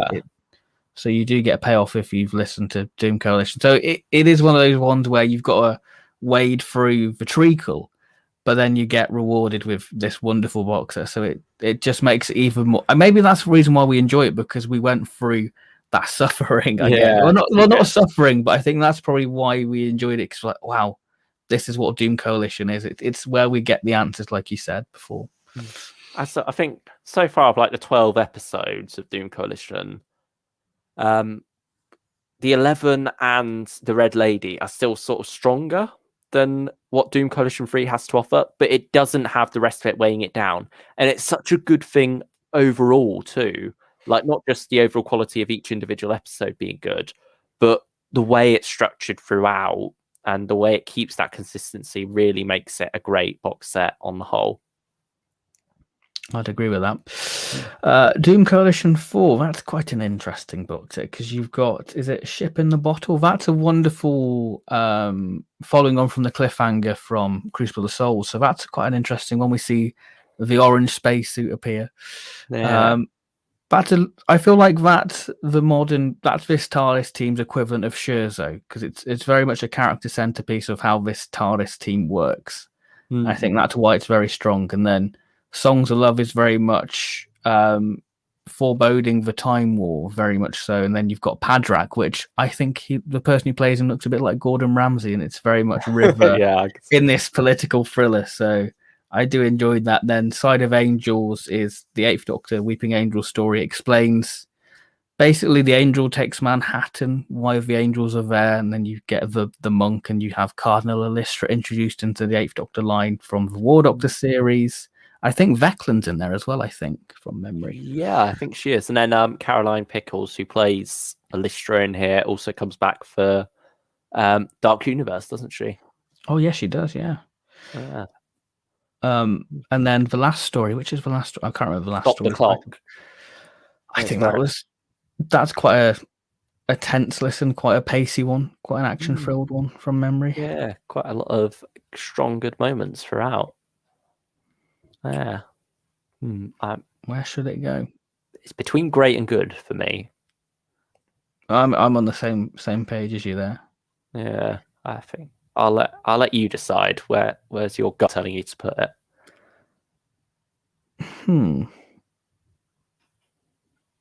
Yeah, I'm going to put it on great. Oh no, that's the wrong one. Oh, no, you can stay in the Candyman kitchen. You can stay in the Candyman kitchen, please. Yeah. See, I think that it's a great set. I think that it's a good conclusion to the Doom Coalition, and it has payoff back to Volume 1. Ravenous is an intriguing one. This is where it gets pretty interesting, as we sort of following on from the events of Doom Coalition. But you have to light releases before we get to the main arc of Ravenous, where it's very much for Dr. Liv after Helen, because the 11 has taken Helen away, and Helen's got these weird superpowers now. Yeah, which haven't been touched upon since this box set, I don't think. No, that's a good point. Huh. Yeah, I've sort of forgotten about all that happening, really, after Doom Coalition 4. It's a weird one. I think, it's a strange one. Maybe that. I mean, saying that though, I think in Ravenous 4 they touch upon it, don't they? Yeah, maybe. Certainly, it's not been mentioned in Stranded yet, though. Definitely not in Stranded, but I've got a vague recollection in Ravenous 4. I was a bit disappointed by this box, especially the second two-parter, in the way that they set up this idea of maybe Helen's not going to be the person they left behind in Doom Coalition, and there was sort of like this tension about what's going to be happening there. Is she is going to be like twisted and corrupted by the 11? Are we going to have like this new partnership between those two? I feel like there was a lot of that excitement going into it. And well, now from where we've gone from there with Liv and Helen, I'm happy that that didn't pan out in the way that I thought it might. Because I do like those two as a pair, and I think they've done some great things since. There was still that initial disappointment at the time, and sort of this feeling of, why are you teasing this stuff if you're not going to deliver with it? I think overall, Ravenous one's an odd one, because it's more like Doom Coalition cleanup rather than starting the Ravenous arc. And I'm fine with that, because where Ravenous goes later works, and it's much more pacey the way it's done as like this 9-part series that starts at the end of Ravenous 2 with Seizure. And then before that, we sort of have some more character building thriller with little hints at what's to come between that. But as for, it's mainly in Ravenous 2 where, it's that good filler hit. Ravenous 1, the first 2 episodes are pretty fun. They're pretty it's like a nice palate cleanser, isn't it? After Doom Coalition. It's that sort of calm before the storm. It's that bit of fun before we get to the actual bones of what this series is going to be, really, and back on it to get the thing back on track, really. Yeah, but then the second 2 episodes, the 2-parter, doesn't do anything for me, to be honest. Yeah, the Candyman thing, I wouldn't say was a disappointment by any means, but I think they could have done a little bit more with it from memory. I felt it was a little bit lackluster, because it sort of that it was the main marketing of that box set, wasn't it? The Candyman Returns, and you have such a hype for it, thinking, "Oh, this is going to be really cool," but it never quite delves into it. I mean, there's a nice little reference to like the Candyman's voice when he's melting, when you get that robotic voice. That's a nice little touch, but I think that's having the Candyman. I know the original concept of the Candyman was this sort of mad scientist, but I think not having the Bertie Bassett one sort of ruins the fun of the Candyman. I kind of like this reinvention, to be honest. I think it's something interesting. It's like a different type of horror to what we got there. And you do get that nice throwback. But I just think the way it's dealt with in the story, the way it's very much another 11-focused story instead, and the Candyman sort of gets left in the dust a bit, left in the sugar dust. Yeah. It doesn't really do justice to the idea that they had. And I mean, I think like that's taking me back to when it was first announced that Ravenous 1 was going to feature the Candyman. We were thinking, oh, Ravenous, Ravenous for these sweets and stuff. Is the Candyman going to be the main villain of a 16-episode epic? And sort of that worry. But instead, it sort of ties into like this thematic thing of a more horror-based series, but it doesn't quite deliver. I'm sitting between average and meh on this one. I'm in agreement there. Yeah, the first 2 episodes are still very good. I think my favorite of that box set is How to Make a Killing in Time Travel. I think that's a fun. Wasn't there a nice old man character in that? Yes, played by Christopher Ryan, who I adore. He played General Stalin, Lord Kiven. Wasn't he a janitor or something? Yeah, I think so, from memory. I'm in agreement with average and meh. So what are you leaning towards more? I'd say meh. It is. Just because looking at what we've got coming up, I'm not sure there's too much that's going to go down with it. So, we've got to balance out the score sheet a bit. Yeah, I'll agree with that. Ravenous 2. I know where I want to put this instantly. This is one of those ones where I'm like, yep, that's going there. Oh, yeah. I think I'm in agreement. I want to, I'm not going to say yet because I think we need to talk about the stories first. Yeah, because, we start off with this very strong robot episode, Escape from Caldor. And, for me now, having listened to the Robots box sets, we actually returned to the Leisure Centre location in Robots 4 for a little bit. Okay. Like a nice little throwback. It's all tied together there with the robots. There's a lot of fun connections throughout. And so, sort of, now looking back on this story, I've even got more appreciation for it just because it's the pilot episode in a way for the robot spin-off. And so I think it's a good start to the set. And, obviously, Vok Robot's always fun. I think it's a nice idea for why they go on their killing rampage. It's sort of something a bit different.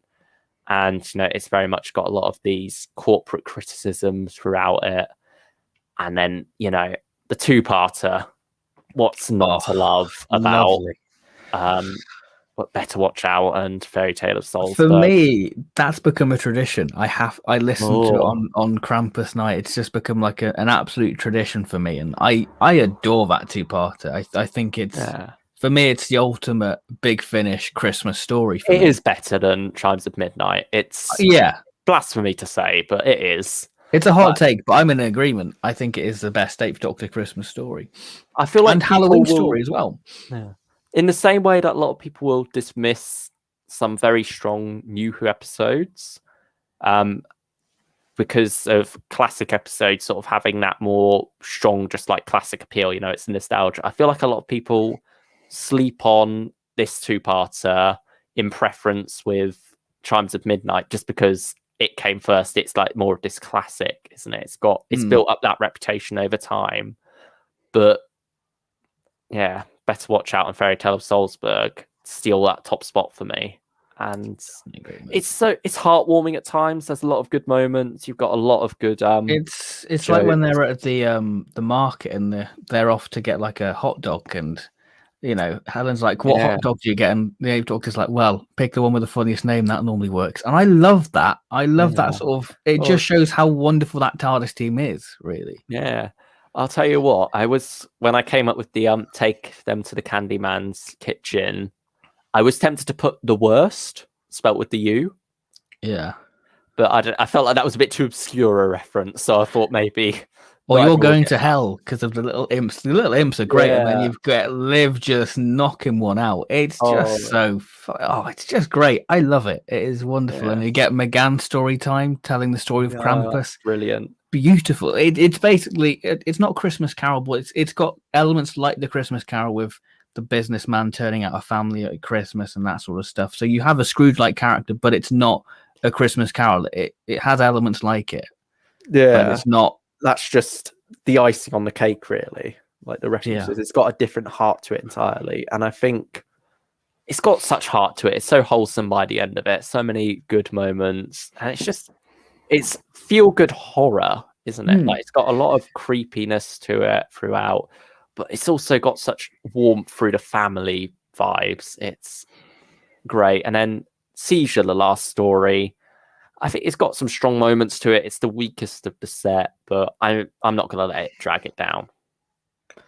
Yeah, I mean, speaking of the horror, I think this is why this box set is so strong for me, because it has the thematics of horror, and the Ravenous are this very, it's Big Finish's take on the killer clown trend from like 2016, really. Yeah, but woven into Time Lord mythology. Which is great. And you made a theory that it's like the clown in Deadly Assassin. Yeah. And I think the reason why this box set works is because it's thematically horror, and it's sort of showing you all these different horror creatures and robots and things, and then you get to the Ravenous showing why these are the scariest of the lot. So it works so well. I think that's why I love it, because I do love myself some spooky stories, and this came out in October, so it was released at the perfect time. So for me, it's definitely a pricey hot chocolate worthy for me. Yeah, and I think the Ravenous as well, getting introduced to that voice by is it who plays? It's not Nicholas Ashbury. It's something Ashbury, isn't it? Yeah. Yeah. Let's have a check. Oh, where are you, Ravenous? I'll have a quick check of a chat. George Asprey. Yeah. There we go. He does a great job with that one Ravenous, and I love. We're sort of drifting into Ravenous 3 here, but I do love that this finale and then the Kickstarter of that set mirror each other in that you've got Alien and then you've got Aliens, you've got the one of them, and then you've got the whole bunch of them. Yeah, stick it in the pricey hot chocolate worthy. There we go. Yeah, for me, this box set is like the rejuvenation of the Eighth Doctor. For me, this was like the best box set since Dark Eyes. For me, the Eighth Doctor sort of stuff had been sort of you hit and miss. Like you'd get your good stories, but you'd never have like a consistently solid box set. You'd either have like one good story in a box set, and then the rest would be a bit, take it or leave it. So yeah, Ravenous 2. Yeah, Ravenous 3. I love this opening story for this. Is it? I can't remember the title actually. Is it First Frontier? It's something Frontier, isn't it? I can't remember. Yeah, that's I'm close enough to it. Where are you? Deep Time Frontier. There we go. Because it's very much starting to explore the Ravenous, because you get that sort of autopsy with the Doctor and Liv on the Ravenous, as introduces us to Rasmus, who's become quite a prominent figure in Big Finish now. Oh, yeah, that's a great intro. He was great in War Doctor Begins as well, the first episode. Oh, yeah. I loved him there, and I loved that sort of more pally relationship. I'd say refreshing, with the War Doctor being quite spiky towards most Time Lords. But yeah, anyway, we're not here to talk about that. So yeah, it's a great start to the set. And then companion piece I really love as well. I like that we get a sort of celebratory style story, but instead of it being about the Doctor, it's all about the companions instead. And so that's sort of a fun coming together of them teaming up on the 9. It very much sort of tears away from the Ravenous plot a bit, but I'm fine with that. Like we said, filler's fine as long as we get some good stuff in it and you get some good character moments here. A lot of fun. We also get introduced to the 4th Doctor companion, played by, what's her name? Is it Neris? I want to say Neris. Neris Hughes, yeah. Yeah. Margaret, that's Margaret, it. yeah. Who we are going to have more of in still over a year. We've still got a while to wait there. But yeah, so, a lot of fun little cameos as well that we didn't expect. And so, yeah. I would say, I mean, this might be a bit off topic, but I would say it's Bliss's best story. Yeah. It utilizes it very well. I think it's a lot of fun. Like you say, it's filler, but it's good filler because it's enjoyable. Like the jokes of, do you want Adric's dust? You want to say hello to Adric, he's a pile of dust over there, or the ghost of Lucy Miller. It's so it's so on the nose of the humor, and I love that. I think so there's a lot to enjoy for that as well. It's brilliant. I enjoyed that. So that's again, it's one that ties into the end of Doom Coalition 4, picks up on those lost threads, similar to what you were saying about the Crucible of Souls, how that recurs. Doom Coalition and Ravenous are very much like 2 back-to-back stories, really. Yeah, very much so. You get more out of both if you listen to both. I'd say that for me, I'd say the first half of the box set's the strongest, and I think after that it starts to become a bit more weaker. Legend is my least favorite. That's a bit of an odd That's one. with the Brothers Grimm, isn't it? Yeah, like you think there'd be a lot of potential with those 2 in Fairy Tales, but it doesn't quite deliver. I like how they play with the 11 being a companion for a bit, but I think they do that better in the start of the next set instead. What's Whisper? I think it works much better there.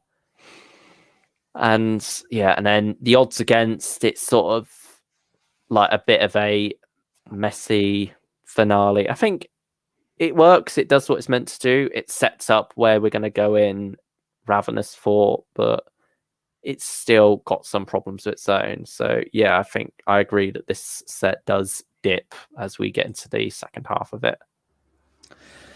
And that's what makes it quite an interesting one to put, because I feel like it should be good, because I enjoyed the first two stories, but then the other two sort of let it down in a way. Yeah, I'm torn between good and average. I'll let you decide this time. I'm gonna be kind. I'm gonna put it good, because I feel like I've got more. I feel like I enjoyed Ravenous more than Doom Coalition, I think, in a way.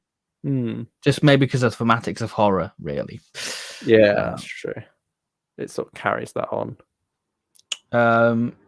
Yeah, so we've got Ravenous for the conclusion. We spoke about Whisper, which is Big Finish's take on the horror film A Quiet Place, which I'm going to be honest and say is the weakest of the box set for me. I'd agree, but I still really like it. I think it's a good story, like a good 7 out of 10. I mean, yeah, I'd agree with a 7 out of 10. Makes me sound like I'm being negative, but yeah, 7 out of 10, still a solid rating. And then Planet of Dust, which I love. Yeah, it's great stuff. Wonderful. Good old Crispy Master. Good old Silky Jeffrey. Wonderful. And then Day of the Master, this epic. And I think what works so well is that it is a great story, and it's also the finale of it all. And I think Big Finish don't always get those finales right, but I think what really helps Ravenous is that it really lands that final two-parter. And it's just this epic tale. There's so much fun to be had with it as all the masters get involved. Yeah, I do really enjoy it. I think there's a bit iffiness at the conclusion with like Liv holding it back. Yeah, we're going to how she does that and what goes on there. But I think that's dragged out a bit too long, maybe. But overall, I do really enjoy it, exploring the different masters, getting the Eighth Doctor and the TV movie master Eric Roberts back together. There's a nice reunion there. Great stuff with that. We dive into Time Lord history much more and explore the Ravenous a lot. I think there was sort of their origin, really, isn't it? Yeah, there was this feeling of you're throwing in 4 different masters. How is this going to tie in to Ravenous? Is this going to overshadow them in the 11? But it doesn't. They're still the focus. It all complements each other very well. It's very well balanced. It's very much like the Avengers Infinity War style story, how that balances everything well. I love how it takes Liv, puts her with the Jacoby Master, takes Helen, puts her with Missy, and takes the Eighth Doctor and puts him with the TV movie master to balance that out, have this interesting structure as we explore these different masters. And it's such a lot of fun, such an epic tale. It's very much like a 3-parter in the new series style, with Planet of Dust sort of being this utopia start to kick it off before we then get into the epic 2-parter that ends it all. For me, well, let's hear your thoughts first before I say. Okay. I've pretty obvious where I've led it to. I think I know where you're gonna go with this. I think I'm in agreement, actually. I think that it's such a good way to conclude the series. The way it links back to the previous books of Ravenous 2. So, you've committed yourself to 16 hours of audio drama, and you get that payoff is just, it makes it worthwhile. And like I said, having the masters there, the interaction between Missy and Helen is fantastic. Like we say, Helen always seems to be with the new series element of Who, really, with the curator and Stranded as well. Yeah, and also tied it in a bit when she hears the Missy use the vortex manipulator. She's like, "Oh, that's a vortex manipulator I hear. Is this river around the corner?" Nope. It's got so many sort of moments where you're like, did that really happen? Then the ending involving the 11, it is great. Jacoby, because it's Jacoby, it's amazing, and it's like this just so wonderful. Perfect blend of fan service and a good story. Yeah, I mean, I think I remember the cliffhanger being quite strong for it. Definitely enjoy. I remember listening to it on a train ride home, and I was like, "This is brilliant!" I nearly missed my stop on the train because I was just so engrossed with it. I just really enjoyed it. So I'm torn between pricey hot chocolate and great, to be honest. Yeah, I think as what Planet of Dust the way it starts off as almost like this standard classic story, but then branches out so much more as it goes on before building to a great cliffhanger. It's great stuff. And I think Whisper's sort of what's dragging it down, maybe making it more great. But I think because it's the first episode and you can easily get past that and enjoy the epic ride that is the final few, the fact that it's such a good close to Ravenous overall as well, I think that makes it pricey hot chocolate worthy for me. I think as well the sheer scale of it, and I think what sort of lets this box set down. I mean, it is going to go in pricey hot chocolate because it's that monumental release to cap off a series. Is that Big Finish have a habit of announcing something and then doing it a couple of months later, much like the Fendar story. This with the Masters, granted they weren't really all together, but it was done at the start it's the of the year same with River. combo, Yeah, which was unfortunate. But still, it is pricey hot chocolate. It's a great way to conclude the Ravenous series. And we have Stranded 1, which I think was such a refreshing box set. I think it was a very nice palate cleanser because it wasn't a universal scale. It's very much the Doctor and his companions getting used to life. Granted, they're in a very different 2020 than what we lived. Probably a better 2020 than what we lived. But it was such a joy to have this very character drama. There's no real arc to it, but you get, I think the first story is very much where you get inklings of, oh, something's wrong with time and, sort of stuff like that. And the curator's a wonderful addition. He's given us the quote for the top of the tier list. So that's definitely a note. I think my favorite story is Wild Animals because the Doctor and his crew were so used to, dealing with these universal end, threats of the 11 and the Ravenous and Doom Coalition, that sort of thing. But they forget that around every street corner there is danger. They forget that there is such, there is just enough danger in humanity when there isn't this deadly alien species.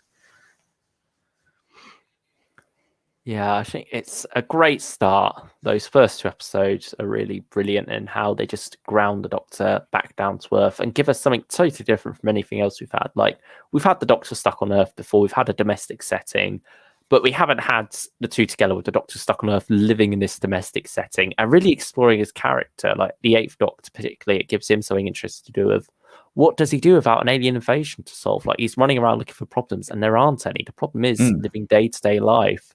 And it puts a strain on the companions as well. And I love how we now have this whole house of characters, this large cast, and it all just feels so refreshing and like not just refreshing for the Eighth Doctor, but refreshing for Big Finish in general. Just something different, something more modern and forward-thinking, really, and really pushes some cool new directions for the series.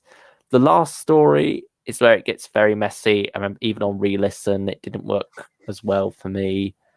But yeah, I think similar to Doom Coalition 1, actually, it's two great episodes at the start, again, written by Matt Fitton and John Dorney, and then it sort of teeters off a bit towards the end, but it doesn't fall off nearly as much as Doom Coalition 1 did for me. And as well, the characters really carry that second half, even when the plot's not doing as much for it, which is interesting. Like, you have this dinner and you could easily just listen to them have this dinner together out as a house without the alien plot going on there.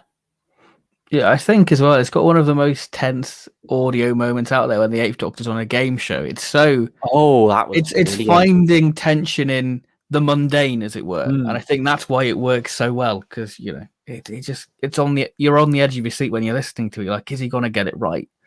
And then even when he does, there are consequences there. Like, there is this falling out of what to do with the money between the companions. So I like that.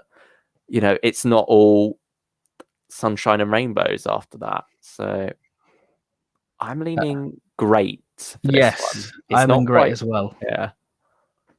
I think the introduction of Tanya is great to see that sort of relationship blossom between her and Liv is wonderful, and having Andy there, I think Andy, gets to shine more in Stranded 2, which we'll talk about in a minute. But I'm in agreement. I think Stranded 1 is great.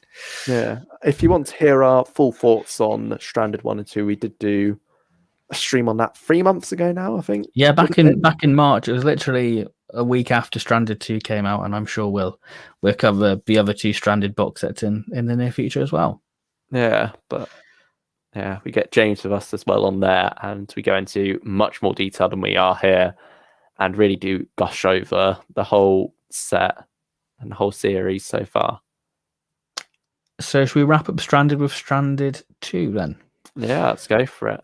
Again, it sort of carries on the arc. We get now more into time travel. There's this definite divide between Stranded 1 and Stranded 2 in that now, you know, Stranded 1 was very much the Eighth Doctor's companions being introduced to the house and the characters in their world. Now it's these characters slowly being introduced to the Doctor live in Helen's world with the time travel. And I like that even though the TARDIS is back, we're still stranded. We still can only move forward and backwards in time in this same place. And so, yeah, the second episode is really where it's at for me with unit dating. Mm-hmm. It's such a beautiful piece. And yeah, just this wonderful couple of characters exploring their beginnings with unit, and we see where they're at as these 2 old married men at the end. I think they're great. They were definitely a highlight of Stranded 1. And so exploring them more in Stranded 2 in this beautiful episode is great too. Well, Stranded 2, I think, is very much like you've got the introduction to the housemates, I should say, the people living at Baker Street. Let's explore their history and have them fleshed out more. So I think that it's very much getting that payoff from box set 1. It's a good continuation in that sense, because I think Stranded is more of a character series, and you don't mind that because it's domestic life. You know, I think that's why Stranded so well, because it's you know, life imitating art in a way, I guess. And then you also have a finale that is very different in structure, and it's a very nice exploration of what can be done with storytelling. I really did like that, getting to explore things in a different way while also advancing the plot quite a bit. I feel like when you have a more experimental episode, it's not necessarily a plot-driven episode. It's more like sort of decide something like A Life in the Day that we spoke about earlier with Dark Eyes 4. But instead, we get one that really builds the plot forward, and it's quite a depressing piece as well, to be honest. So it sort of does have me a bit worried of the tone of Stranded going forward. Hopefully we have warmth back in it again, because I think that's what really sold me on Stranded 1, and especially unit dating, was the warmth and fun of it all, and just the sheer joy at life in general. And just, I think it's one of those pieces about how great everyday life can be, really.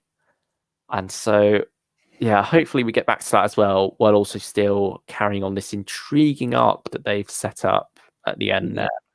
But it does have its low points for me, especially the third episode. I think it's sort of a repeat of what the second episode does with exploring characters' past, but it doesn't do it quite as well. It's quite a bit messy. It's got some fun moments though, like the Doctor going to the rescue and all that. But yeah, it doesn't quite do as much for me. And I know you're not as big a fan of the first episode. Do you want to rip into that a bit? Yeah, the first episode, I will say that it has moments of sheer brilliance, like the way the TARDIS moves. But the TARDIS isn't fully materialized yet, but it can see, you've just got like the console and like the columns, but everything else is like a street corner in London. So I love that visual, and it's great. But I think it's the first story sort of reminds me of Orphan 55. It's got so many characters. It's in like a desolate world, you know. And then but you've at least got, they're good characters this time. Yeah, they're good characters, but I think for me it just seems like there's too many characters, so you lose your focus in what the story's trying to do, really. And it just didn't fill me with joy as much as the first box set. But yeah, I feel that as well. Unit dating did bring me much joy, having the Brig and Gron. Good Strongo Gron name. And I just love the dynamic between the Eighth Doctor and Andy. An unlikely combo, much like Andy and Owen, but they work so well together, you know. Yeah. Andy really has found his place at Big Finish, hasn't he? Oh, really? Oh, definitely. Ever since like Ghost Mission, Andy's just been a complete regular. You know, Yeah. Tortured Soho, all that sort of stuff. Yeah. Yeah. How could Russell consider killing him off? Like, even Stressed Big Finish do it with Aliens Among Us. Like, come on. Absolutely mental. I think Mad he's lad. avoided the chopping block many times, actually, hasn't he? Like, I think he was Oh, probably yeah. he was going to be killed off in series 1 and 2 at some point as well. They probably considered it in Children of Earth too. Mm. Yeah. He's come close so many times. I think he's a bit untouchable now at this point. Like, especially now he's drifting into the Doctor Who side of things. I don't think we'll be getting rid of it anytime soon. The third story, I'm very much in agreement with you. The Baker Street Irregulars. It's the story's done better in unit dating, and then I think the fourth story, the interrogation one's probably my second favorite of the box set. I loved it, especially the interrogation with Tanya. That's such a wonderful story done. You know, and I think the curators are not as. I enjoyed the curator in it, but I wouldn't say he's as wholesome as he is in the first one. I think that He's the got a bit curator, more of an edge to him, hasn't he? he's very, I wouldn't say Seventh Doctor, but he's sort of manipulating certain things, isn't he? He's very much helping Eight along the way. If that's fair to say. Yeah. Different side to him. Where's this? I think it's good. I think it's good for me. Maybe average. I don't. It seems wrong to put it in average because I enjoyed unit dating so much. Tell you what, I'm leaning more towards. Yeah, I'd say good, to be honest. Yeah, because unit dating and the finale are great. Because they're more than I'd say it's more than 50-50 for me personally. Yeah. To be honest, I was even more leaning towards great, but I think since you're debating between good and average, I think good's a good place to put it. Quite literally good. Yeah, exactly. Yeah. The first story just makes me sort of question the placement of it really personally. Like I enjoyed Baker Street Irregulars. That's a 7 out of 10 again. Yeah, for me, it's the other way around. I prefer the first story to Baker Street Irregulars, but there we go. It's more just like a messy plot structure, really. But yeah, but something what isn't messy, I think, Further Adventure of Lucy Miller. That is an absolute joyous box set. It was the 20th anniversary of Big Finish celebration of McGann, and what better way to celebrate with Lucy Bleeding Miller? This box set for me just goes strength to strength. You know, I think each story just gets progressively better and better, and then you get to the Fendal story, which has it feels like a mini series. It does in a way because how it links back to Dalek Trap. So it's one where again, if you listen to all 4 stories, you'll have a sense of payoff. So, what do you make of Further Adventures of Lucy Miller? I think it was definitely off to a rough start with the Dalek Trap. I struggled with that one. It had some good moments though, like the Dalek saying "Lucy Bleeding Miller," you know, like that, and you could tell Nick got a kick out of writing that, knowing he was going to get to perform it. But yeah, for me, it was a bit of a weak start. Although it's an intentionally weird start because of how it links back in at the end and how it all comes together with Island of the Fendal. But yeah, like you say, it is a story that gets better and better throughout. You have this very fun throwback with the Revolution game. It's very much a callback to the more fun early stories. I would say very much like a Series 2 story, like Max Warp. Yeah. It has that sort of like Grand Theft Cosmos sort of vibe. It's that 8th Doctor and Lucy just having this wild and wacky adventure. It feels very Series 2, which, you know, this box set slots in between Series 1 and 2. Yeah, and then the House on the Edge of Chaos as well. A brilliant title there. That's a lot of fun too. And yeah, I think, again, ups the quality even more. Some interesting concepts and a great story as a whole. And then, yeah, comes together with this nice throwback horror piece with Island of the Fendal. That's it. Yeah. I'm saying great. Was that fair? Do you want to put I would say it's great because I had a lot of fun with this box set. For me, you know, the Lucy Miller stuff was where I started sort of my Big Finish journey, so I have quite an attachment to it. You know, I know that this box set did cause a little bit of a problem because there's something quite beautiful about that Lucy started her adventure with the Daleks, and the Daleks bookend her time with Doctor Who, in Big Finish, really. Yeah. So it's sort of a Dalek trap, sort of that weird oddity, but you kind of let it off because of how it ties into the Fendar story, which I still think is a wonderful gothic horror, very much a tribute to, the Hinchcliffe stuff, even though Fendar wasn't Hinchcliffe. It's very much a remnant of the Hinchcliffe era. The House on the Edge of Chaos is such a great, it feels like very much like a Seventh Doctor story. It seems like a sort of Night Thoughts or Ghostlight even. Yeah, or what was the story in the New Adventures box set? The last story in that, was it The Dread of Night or something like that? Yeah, that's it. But yeah, I'm in agreement. I think that is a great box set and definitely is a triumphant return to Lucy Bleeding Miller. Now, is this a triumph? Hopefully, fingers crossed with this relaunch. Now we have the Eighth Doctor Time War. We're all very hyped for. Yeah, everyone was so excited for this. So did this series deliver so far? I'm going to say no. No, me neither. I think Starship of Theseus is quite an interesting way of starting a Time War story, how we have this other companion who isn't really a companion. Just sort of goes away, really. Just fades away. So, and then Echoes of War, I think, is probably the best of the box set, personally. It's between that and the Conscript for me. I think they were both very good. With Dahl. Nick Briggs, you can tell, was having a lot of fun playing Dahl within that. This sort of good Dalek. I like the whole sort of world that was created with time constantly shifting, that 1 minute a jungle would be there, the next it would be gone. I like that idea. Oh, yeah, that was very cool. Getting into some more Time War concepts. But for the Conscript is when it was just like, this is a joke, because you've got a Time Lords having military songs. I was like, no, I do not like this. To be honest, I like that one. It was more. Is it One Life, the final one? Mm-hmm. Yeah, it was more that when it really fell apart for me. And again, Starship of Theseus was a bit of a weird start. Overall, I feel like it was a odd box set, an odd way to start the Time War. I think it's also odd in its placement now, with Bliss being there as a companion. Because she's only meant to be a one-off for that box set, wasn't she, really? Yeah. But now we're sort of not quite sure whether things like the Susan's War and the two stories in Classic Doctor's New Monsters, whether they take place before or after this. It's all a bit weird at the moment. For me, I want to say it's a few redeeming qualities. For me, I want to say meh. All right, we'll go meh. Meh. There we go. Yeah. Oh. Time War 2, do you want to take it away?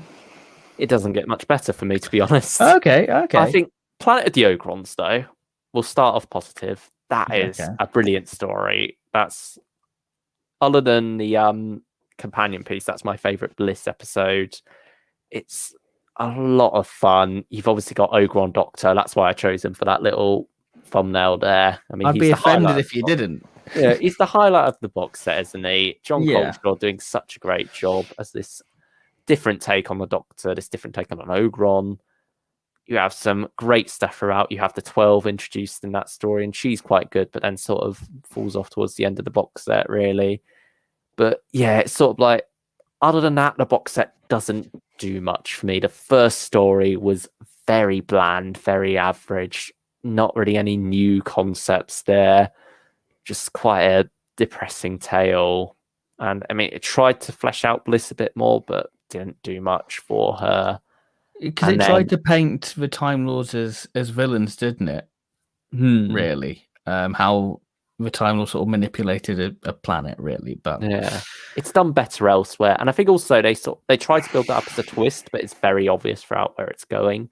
And so it doesn't quite land as well when that does happen. Yeah, I mean, it tries to call back to Genesis of the Daleks with the Doctor's actions repercussion, but yeah, it tries to add weight to that in a way. Yeah, and then in the Garden of Death and Jonah, neither of those stories really did a whole lot for me either. I think in the Garden of Death is sort of very for me, it felt like a bit of a chore to get through. Really, that one. I think it had its moments. It's my second favorite of the set, but that's not saying much with the set overall. Yeah, it's a weird one. Because again, the Eighth Doctor has amnesia. It seems to be a common trope. But I mean, we got some figures out of it, so you know what, I can be grateful for that story. But yeah, Jonah, I quite like. I like the idea of like Daleks having submarines. It's very much a World War II Time War story, isn't it? It's like a Sunday. Something you'd see on like a Sunday movie channel, like a World War film, really. And people thought it would tie into a Torchwood story with like Jonah, a character from a Torchwood episode, but no. Really, that's a weird. Yeah, it's a weird one, isn't it? But no, it didn't link into that at all. But yeah, I'd say Planet of the Ogrons is the standout of that set. I'm leaning towards Met again, to be honest. I'm in agreement, actually. Yeah. So not looking good for the Time War so far, is it? No, I mean, I enjoyed that box set more than Time War 1, I will say that. I'd in agreement there, but still within the same bracket, really. Like, only slightly. Yeah. Time War 3, I have a bit of a different... I feel like me and you are very different on this, actually. Ah, really? Do you want to go first? Oh, we can do. I'm just going to get the story titles up because my poor old memory can't remember. The titles of I just go on the Eighth Doctor collection, but Famish. I can quickly talk about Famish Lands because that's one what really stood out for me. Was sort of seeing the repercussions of the Time War without the Daleks or the Time Lords being involved. We can see how the Time War affects everyday people. Their food sort of supply has been cut off, so they've been dealing with that, and you get sort of that. Them being killed by this evil Gruel and the Eighth Doctor basically being high and seeing weird dancing monkeys. I think that makes it worth it alone, that story, personally. I just really enjoyed that story. But I think for me, the highlight of that box set was the War Valeyard. I think that Michael Jaston does such a brilliant job sort of being this very doctory character. I think that he's just absolutely superb. Yeah, I'm trying to think what were the other two stories. I'm just trying to scroll through the website. State of Bliss is the first one, and then Fugitive of Time is the third one, and that's the one on the medieval world. State of Bliss. I think that it was much needed for Bliss's character to explore her more as a character. It sort of feels a little bit too late though, because we are 3 box sets in, and we're finally getting to know about this companion, which is a bit of a shame, personally. But yeah, the medieval one, Fugitive of Time by Roland Moore, I really enjoyed. I think that was quite a good one with the sort of Dalek agent sort of stuff. That was good, and it introduced us to the new General Tamasan, wasn't it? Or was it Tamasan's intro? Because I wasn't sure if she was introduced in number 2. Yeah, she was in number 2. We've got a new regeneration of her in that. Adele Anderson there. But I think in the previous one, it was, who is it? Nikki Amuku Bird. Okay. I probably butchered that. I'm very sorry, but yeah. Yeah, so I'm not sure if she played her in any others as well. Oh, no, that's the only one she's credited for. Okay, then. Yeah, we get a different Tamazan here, and she's stuck around now up until War Doctor Begins. Yeah. Adele Anderson, yeah. Yeah, I think War Valeyard is just a real stellar story, and sort of follows on from especially the ending for this box set. It's sort of a loose 3-parter, especially with Palindrome in Time War 4. So I think that's why it gets credit for me. Yeah, for me, War Valeyard's definitely a good end. I think quite a heartfelt one with the Valeyard in this different role. But still, it's a bit of a messy one for me. And none of the other stories really did much for me either. Like the Famish Lands, I know you praised that one earlier, but I just struggled with that one. I thought that was quite bland. Some interesting concepts, but it just never goes anywhere good. You have these weird skeleton things that were just a bit meh. State of Bliss, it's sort of a tale of two halves, really. It's got 2 very different directions it goes in. Again, it tries to flesh out Bliss's character, but I just didn't care about her, and this didn't help me care about her at all. She's easily my least favorite, maybe companion overall. Certainly least favorite Eighth Doctor companion. Just does nothing for me, and so this story didn't help that as much. Fugitive in Time had some fun moments towards the end, but overall, again, just none of this box set really did a whole lot for me, to be honest. And I think it was at a point where I was debating, I kind of want to go off the Time War now, the Eighth Doctor Time War. I don't want to pick any more of these up. And then they dropped Davros on me, and I'm like, well, I've got to get it now. But luckily, spoiler, that does, well, not spoiler for the story itself, spoiler for where this list may go. That does get a lot better. But yeah, for me, Time War 3, really, yeah, my least favorite Time War. Come to think about it, maybe. Okay, we're on a very yeah, different we're very page. different. Yeah. For me, I want to say it's good. Because I enjoy it for the most part. I'd say State of Bliss is my least favorite, but for me, I think it just gets gradually better and better. Really, for me, I'm jumping between meh and even a few redeeming qualities. okay. How about, should we compromise at average? Do you think? Yeah, let's compromise. We haven't got the average one's looking a bit empty. So. Yeah, let's fill it out a bit more. Yeah. Time War 4, spoiler. It's towards the top of the list. I think I can say that, can't I? Yeah, I think that's fair to say. Palindrome, this was a type of Time War story what was much needed. It was a perfect example of showing how putting the time in Time War, really. It follows on from the events of the War Valiant, which I don't really want to spoil because it's such an integral part of why the story's so brilliant, really. And why this box set works, because it does feel like a mini arc, really, with the Daleks in a way.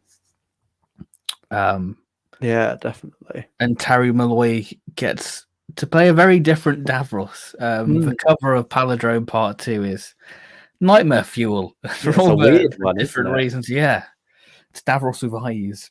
Yeah, I like that they took a different approach to Davros in this one, where instead we're getting like this. Well, I can't say too much, but it's not necessarily the Davros we know, even by the time we reach the end of the set, and he is the creature you see on the cover there. He's the classic Davros, but also he's a bit different as well. This is, yeah. Well, listen for yourself and find out what I'm talking about here in vague terms. Yeah. But yeah, it's a fun box set. It's got some great concept. Palindrome definitely carries it. And what's the second? What's Dreadshade? Dreadshade, isn't it? I really like Dreadshade. Yeah, it's a fun little Gallifrey story for me. Yeah, like it's Dalek light. But I love the creeping dread of the Daleks not being there. There's a looming threat that they're coming. Yeah, I like the build up to that as well. And I think the 12 is great here too. There's probably my second favorite 12 story, because with Planet of the Ogrons, that doesn't really utilize her as much of a villain, whereas here we get her in more of that role, and so I think that's what makes her stand out so much more here. And yeah, it's just got some great stuff going on throughout, really. And yeah, Restoration of the Daleks probably my least favorite of the set. It sort of has some bit weird stuff going on there, but I think it's still, the emotional core's still there, and it still works as a finale and then a build up to something more to come eventually. I think, yeah, I'm in very much agreement. I adore this set. I think Dreadshade was just a nice little way of exploring different Time Lord weapons, really. Yeah, that's true. And also exploring the Time Lords in this interesting time during the Time War. Like, it's very much getting to explore. Well, actually, I think it's revealed in the synopsis as well, or is. Oh yeah, it says the Time Lords included in the General and we get the General as well. He's great here. It's good to finally have him. Ken Bones, good old Ken Bones. Yeah, adjust to life after the Time War until the Doctor and Bliss return with a warning, and so we get to see what it's like without the Time War in a way, and what that means for them. Yeah, great stuff there. Yeah, I think for me, I want to say Pricey Hot Chocolate because Palindrome is just. Oh, really? There's something about this box set what I just really got a kick out of. I definitely got a kick out of it. And it was definitely what I needed for the Time War stuff because look at the list so far; it's not too great. But for me, I'm leaning more towards great. I can happily put it in great because I can agree. Restoration of the Daleks was my least favorite of the box set, but I think because Palindrome was so strong for me, it just such an experimental piece, something so different. Yeah, it's got the way it was structured. Yeah, it's got me excited for where the Time War can go now, at least. I think also it's done something interesting with Bliss as well, having her team up with Rasmus for a bit. Yeah, because we get the new Rasmus in this, don't we? Yeah. Yeah, Chris Jarman. I think they work well together. And so, yeah, finally something that makes me like Bliss a bit. Yeah, so I think that's our tier list from Dark Eyes to Stranded 2. Yeah. Whether you agree or you disagree, that'd be quite interesting to see what you put in the chat. But that is the tier list, so I'm just going to stop sharing that now and have a quick look at the old chat. So let's have a quick look at the chat. Dark Eyes. Oh, where we go. The Eighth Doctor needs to bring his Big Finish universe to canon in the 60th anniversary. I think it was technically in canon in Night of the Doctor, wasn't it? Really? That's canon's such a fluid concept when it comes to Doctor Who. Yeah, canon's quite a subjective thing, really, isn't it? It's like some people think the books are canon, some people don't. Yeah. Ultimately, it's just a case of if you enjoy a story, and if it's canon to you, then it's canon, really. Yeah, nobody can take that enjoyment out of you, really, away from you. I think in a way, it's just when you're listening to something, whatever's around it that makes it canon is canon, and then when you start listening to something different, that maybe contradicts it, then that's the new canon. Because I mean, even classic Who, 3 different Atlantises, that's the common example to go for. How does that work? I don't know, but yeah. It's canon's just something not to take too seriously when it comes to this and just enjoy what you're given. I think if you're too busy focusing on the placement of a story, then you're kind of losing the whole enjoyment of the story. I feel like you should be focusing on the story. I think the story should come first rather than worrying about where it comes on your shelf, really. Yeah, and I think as well, it's less about the canon's side of it and more about how it plays into character arcs overall, like how these things feed into the Eighth Doctor's arc as a character and Doctors as a whole. That's more important when it comes to placement than it is necessarily for just having a canon order as such. Then we have you heard Lady Christina stuff? If so, what are your thoughts? I haven't listened to it. That's one thing I haven't jumped into. No, me neither. And I'm hearing good things about it, but it's just a case of I'm not interested at the moment, so I don't want to get interested because then that's just more money being thrown at Big Finish.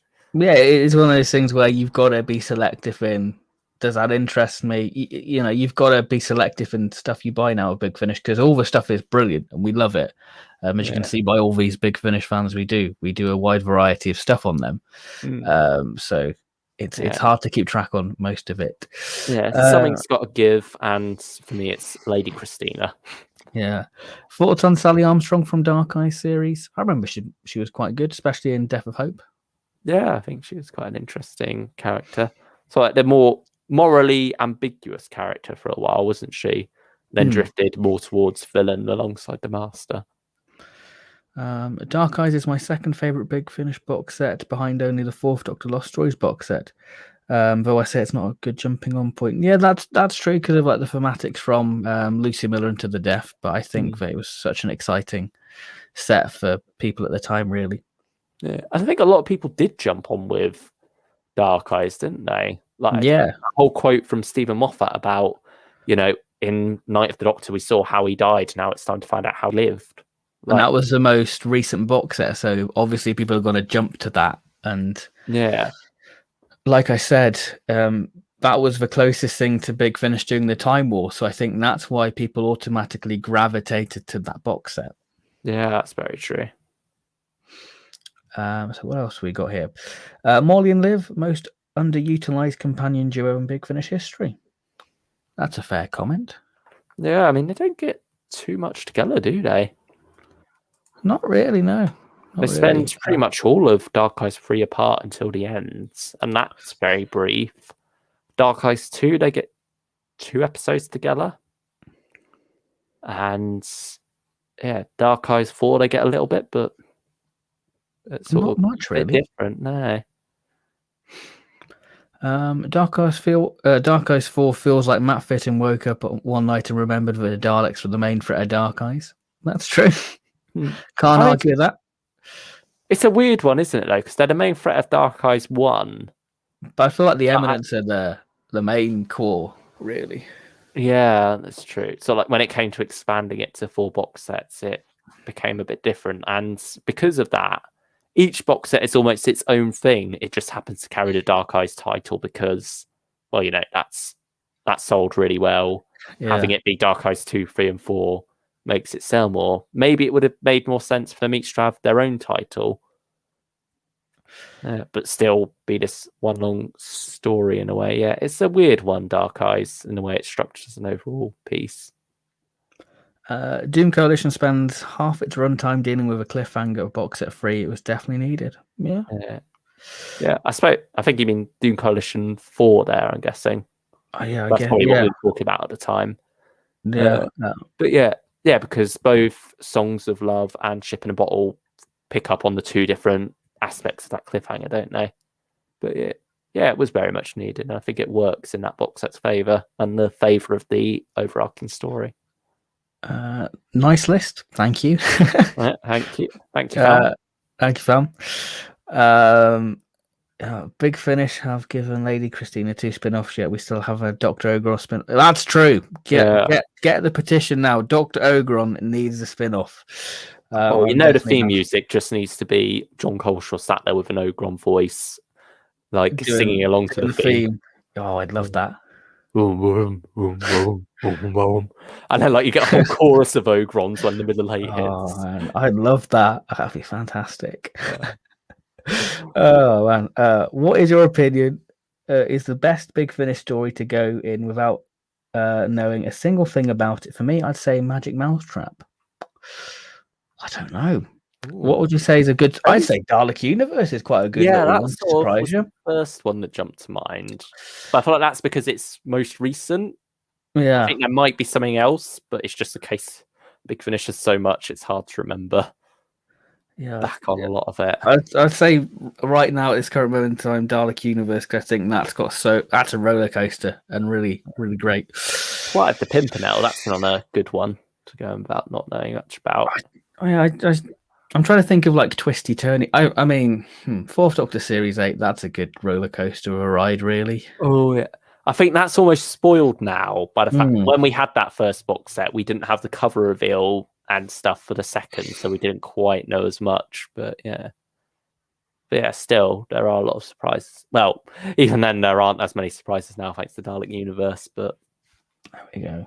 At the time, it worked. Yeah, it's memorable for us, I guess, because we were there at the time because we're old. Yeah, and I mean, if you don't know about Fourth Doctor Series 8, avoid a lot of the other stuff we have just said. Avoid looking at Volume 2 cover before you finish Volume 1, and give that a go. See how, if you are the one person watching who doesn't know about that, probably not even that. But, yeah, I mean, yeah, if you don't know and want to, avoid it as best you can. But yeah, it's a good one. You might get the same surprise. Was Gallifrey Timer 1 originally conceived as a several single disc instead of a dual case? That would explain why it had individual artwork. I mean, that would make sense. That would make sense a lot. Yeah. I was thinking 8th Doctor Time War 1. That's what confused me for a second. Yeah. But yeah, Gallifrey. Yeah, that would make sense for that, I think. Because it was in that early days where they were still weaving between the idea of these smaller cases and the chunky boy box sets. But yeah, so I feel like that would be reasonable to assume. This is a fun question. Which is better, John Coleshaw or Guy Adams' Ogron impression? Ooh. I'd say John Coleshaw for me. Yeah, I'd say John Coleshaw. Kyle Adams does a good job as well, though. Oh yeah, does a good job. They're good Ogrons. Have Guy Adams play an Ogron Joe or something alongside. That would be good. Or like an Ogron Brig. That would be cool. Oh, but John Coleshaw's the real Brig. He's the real McCoy. I say real Brig, you know what I mean? Right, what else have we got? I really struggle with the Eighth Doctor. I really love his main range stuff, but I feel like there's way too many interlinked box sets to get without taking out a load. That is true because it's 4 box sets, 16 hours of content. It's what, like 180 quid? It's like 80 quid for to invest yourself into a series. I'm a big fan of his main range stuff, and I was sort of sad to see him leave the main range. And I think with the interlinked stuff, as we've said, that you can get your filler, so you do have to be invested in the series to properly enjoy it, really. Yeah, and I think that's with Ravenous, like that would be a good jumping on point. But there's certainly stuff in the later half that you lose a bit of context and enjoyment for if you don't have Doom Coalition. And so for that, you sort of have to wade through the latter half of Doom Coalition 1 and Doom Coalition 2 to get to the good stuff. And I mean, 4 hours, it's not too bad. But when you think about the money you're spending, that's when the problem comes in. And also, I'm not sure about Stranded as a jumping on point either. No, because I feel like it is very much dealing with the aftermath of Ravenous in a way. Yeah. I mean, it is a fresh start in that sense. I think you can jump on with it. But I think you don't necessarily get that same refreshing feeling that you do for the Eighth Doctor as a whole. I think there needs to be something more. I'd say go for Eighth Doctor, Further Adventures of Lucy Miller, actually. That's a good, you could get that on its own. You don't need anything else with that. Well, like we said, it's its own little series in a way. Yeah. And so I think that's a good place to jump in with the Eighth Doctor outside of the main range. Do you think the strong links between box sets and series are a positive or a negative? Yeah. Sort of carrying on from what we were just saying with Doom Coalition 2 dragging down that whole saga, but you need it in a way.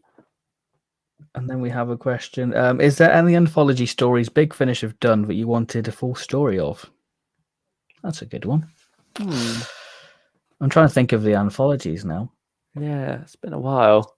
I mean, Time in Office. It has it has sort of reference to a Fourth Doctor and Leela story. Because they returned to a planet, Fifth Doctor and Leela back on that. So I'd quite like to see the Fourth Doctor's version of that story. I think to see that. Yeah. As for Time in Office itself, that's something not necessarily any individual stories that could be expanded, but I just think the idea as a whole that could make a whole 4 series, episode box set, or even more, rather than just this 4-part main range release. But that's not quite answering the question. That's answering a similar but different question. So I think a lot of the anthology stuff has been good in that it has been designed to just be a one-parter, so you don't feel like anything's being too rushed or too squeezed most of the time. There are probably some examples of stuff that could have benefited from being expanded, but nothing's jumping out to me at the moment. I'm just going to have a quickly look at the ranges just to refresh me of the good old anthologies, because we've had a few. I mean, Blood on Santa's Claw, that's not really an anthology, is it? That's disguised as an anthology. But it's a very good one. Yeah, and they sort of all, even then, they work at the length they're at. Oh, absolutely. What have recent Time Apart, we've had Ghost Station. I think that works as what it is. Bridgemaster and is it What Lurks Down Under? They both work as what they are. The Dancing Plague is only 20 minutes, and I struggled enough with that one as it was, so I don't want that expanded, thank you. I mean, Shadow of the Daleks, maybe. I feel like Shadow of the Daleks has the bookshop one. Oh, I think you could get a good story of the war and see the survivors. Maybe that'd be quite cool. Well, that's good on its own. But on that topic, I would say the Yeah. finale, Effect and Cause, that could have done with being longer and being expanded upon. Really, like maybe a 2-parter or something. Like it doesn't need that much, but it needed more. I think we're a bit disappointed by how quickly that ended. Yeah, it just seemed a bit sudden. Yeah, that was another odd one. But I think we've pretty much covered that one. I think from that really. Yeah. What else we got? I think I'm the one person watching who doesn't know about the whole Anya/Ann Kelso thing. I know Anya is in Dalek Universe, but I don't know how she could be 2 separate people with similar names. Well, you're not going to get your answers here. Yeah, we're not spoiling it for you. No, we'll let you have the fun what we had, because I think it's only fair. Yeah. I think if you can avoid other things, give it a go. You know, avoid the cover for Volume 2 of 4th Doctor Series 8 if you can. I just thought, actually, what was that? You Are the Doctor. Imagine like a full Decide Your Destiny 2-hour main range story. Oh yeah, I think like it'd be interesting if they did a proper Decide Your Destiny, because that was sort of like a cheaty one, wasn't it? Like that was very much built into the plot anyway, and also it was always the second choice was the one that you'd survive. Yeah, that's a bit of a spoiler for that release, but there you go. Yeah, but like the way you're not meant to necessarily listen to it as a Decide Your Own adventure. You're meant to listen to it as one long thing, because it then eventually plays into the plot later on. But you can do it as both. Because I remember there's a story, I think, is it for Red Demons of Red Lodge or something like that, the Demons of Red Lodge. That's got quite a nice like gothic horror fairy tale story with the 5th Doctor and Nyssa, which I'd quite like to see expanded on. Anything folklore fairy tale is good, except legend. Yeah, I like. I'm a big fan of Doctor Who doing sort of, that's why I like the Visitation. It's like history, but putting a Doctor Who spin on it. And I like Doctor Who taking something from our myths and legends and folklore and saying this is what we think it is. And I really appreciate that sort of stuff. Does what's Lone Centurion Camelot interest you then? Maybe. I'll have to see what the reviews are. I mean, I haven't picked up Volume 1 yet, despite you pestering me. That was another little nudge there. This is the abuse I deal with. Yeah. Right. Forcing you to spend more money. Gosh, it's never ending with Big Finish, but we love it. Yeah, I think wait for it to maybe come back on sale though, because it's bumped up in price now.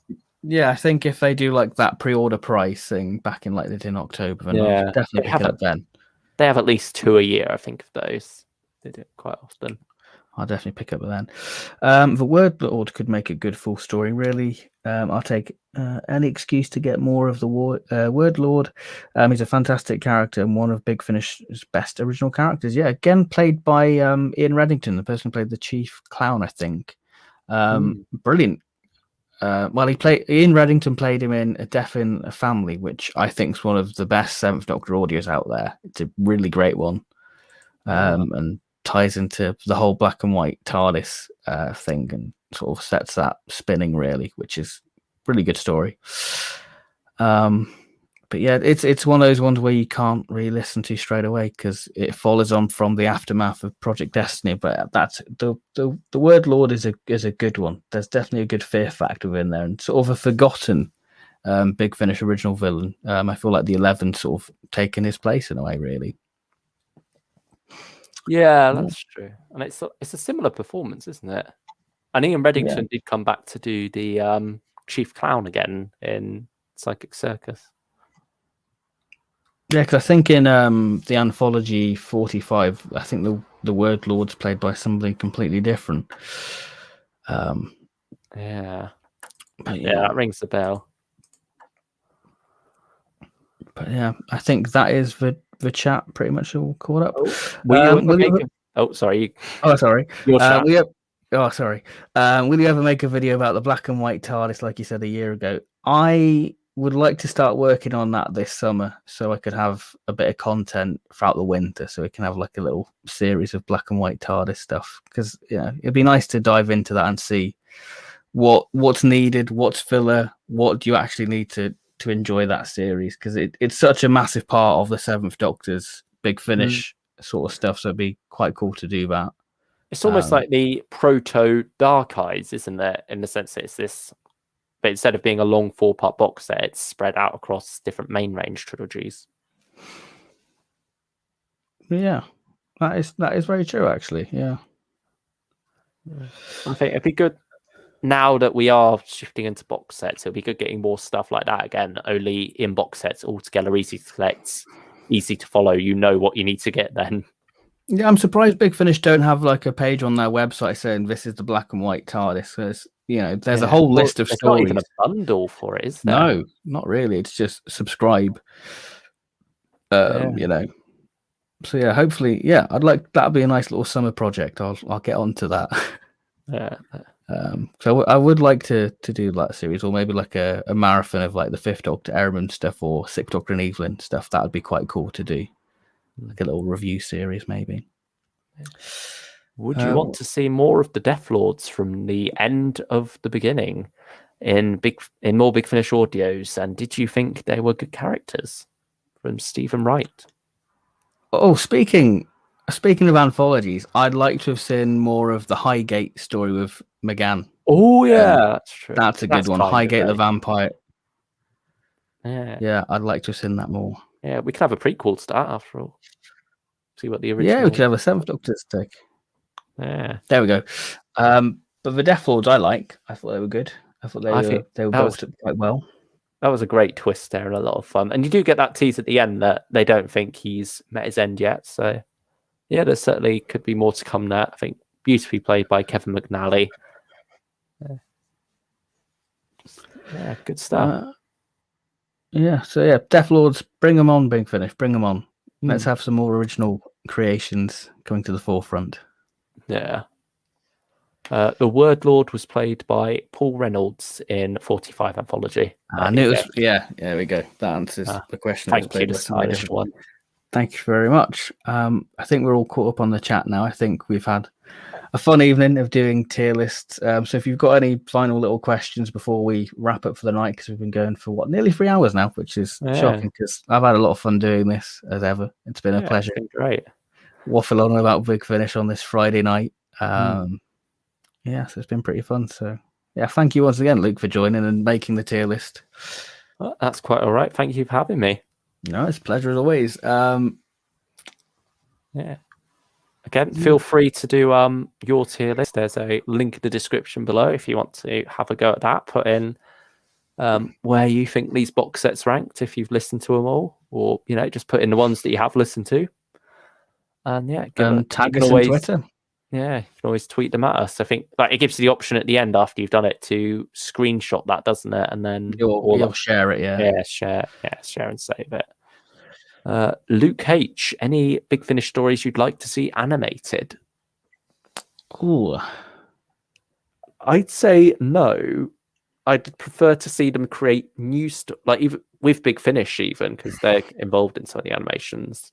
Just make some new stories that can then also be animated, make original animated stories. Basically, what I'm saying. That makes sense. Record them specifically for the purpose of being animated, not record it as an audio drama and then animate it later, because there's stuff in an audio drama that's there to fill in the gap of the visuals. And so, I mean, Real Time was animated, and that's a Big Finish one, and Sharda was a webcast. Yeah. But in terms of Big Finish stories, what stories would I quite like to see animated?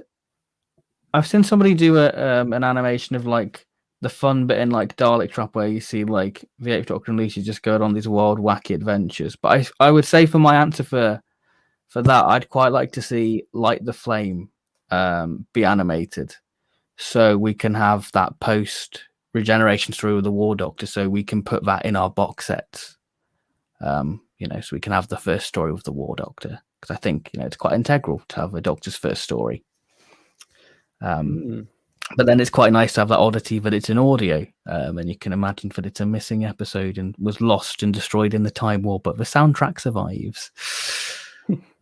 Yeah. Would you like to see the Death Collector's return? I thought that was quite a good story. They did appear in a companion chronicle with Nissa, didn't they? Or is it the Darth Traders I'm thinking of? Am I thinking it's completely different?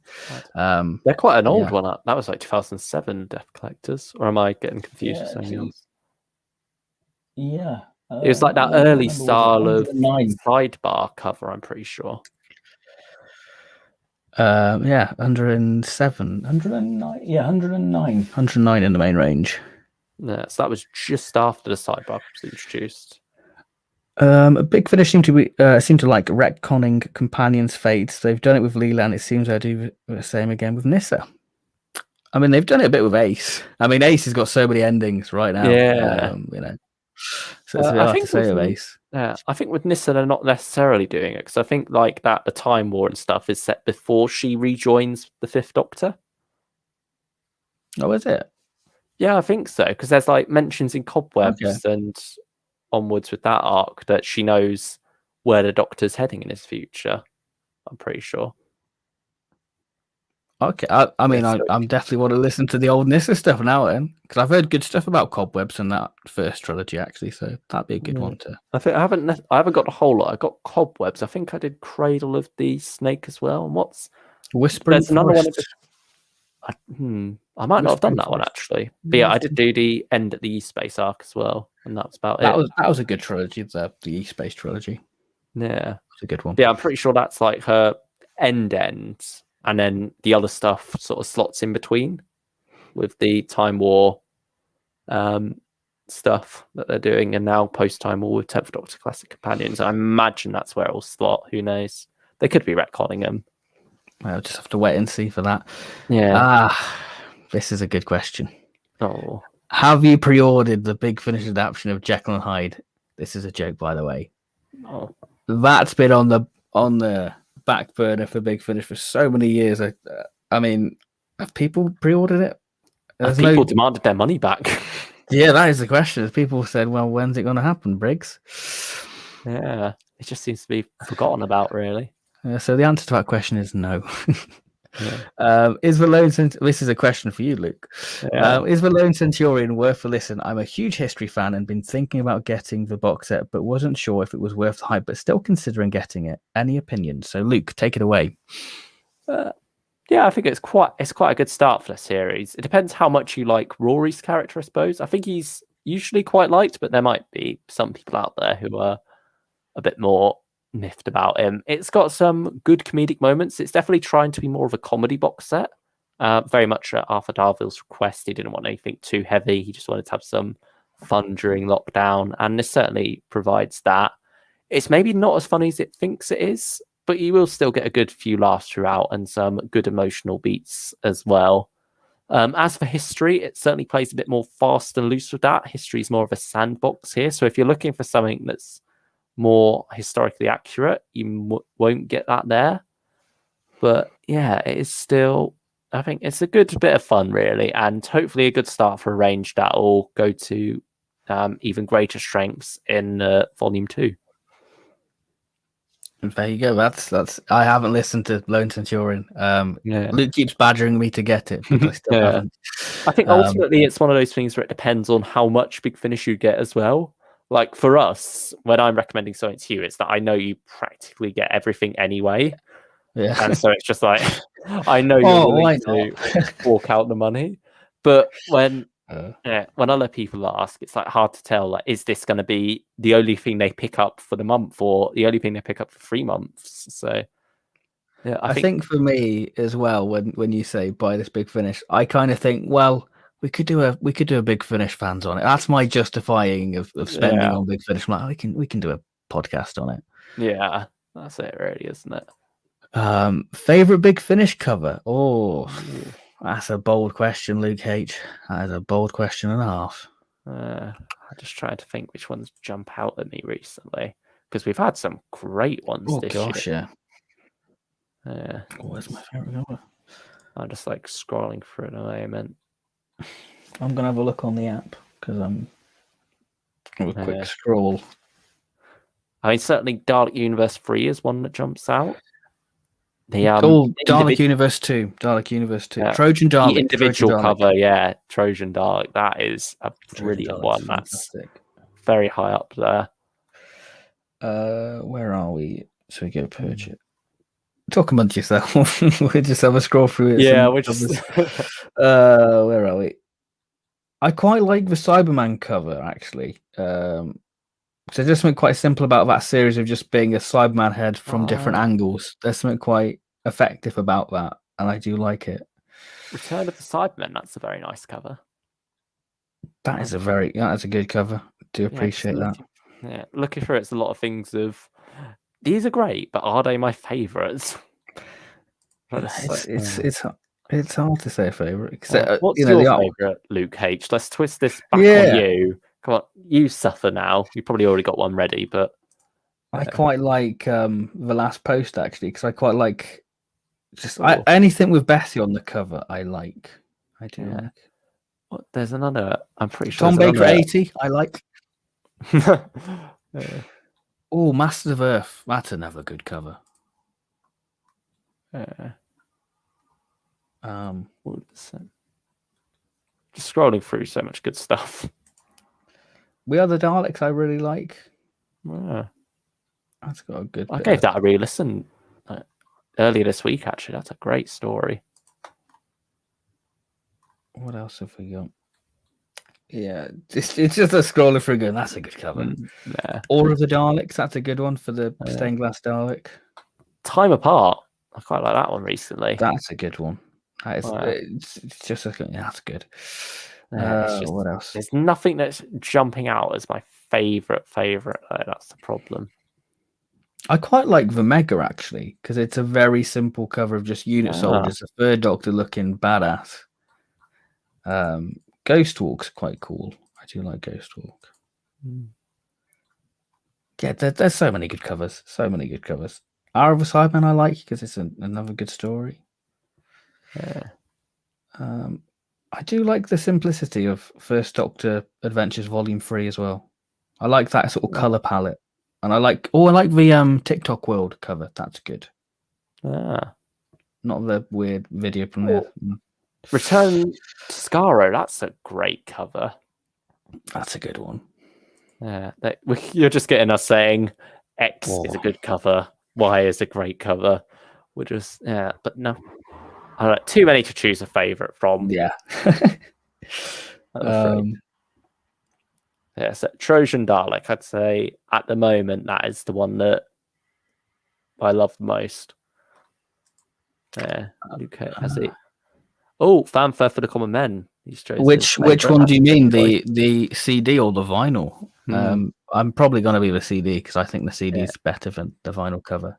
I imagine it must be the CDs going for, but no judgment if you're going for the vinyl. Speaking of vinyls, have either of you got the record release of both Dalek Universe and Ninth Doctor? You've got your Dalek Universe, haven't you? Yeah. Ninth Doctor, I have got an order, but hasn't shown up yet. So same here. I think Blue Forgotten Planet is. Oh, sorry. Oh, and Keith at the end of his message said, "And do you get the soundtrack records? We don't have the money. We spend so much on Big Finish. We can't afford everything. The collection box. The only soundtrack I've got is the Pertwee vinyls.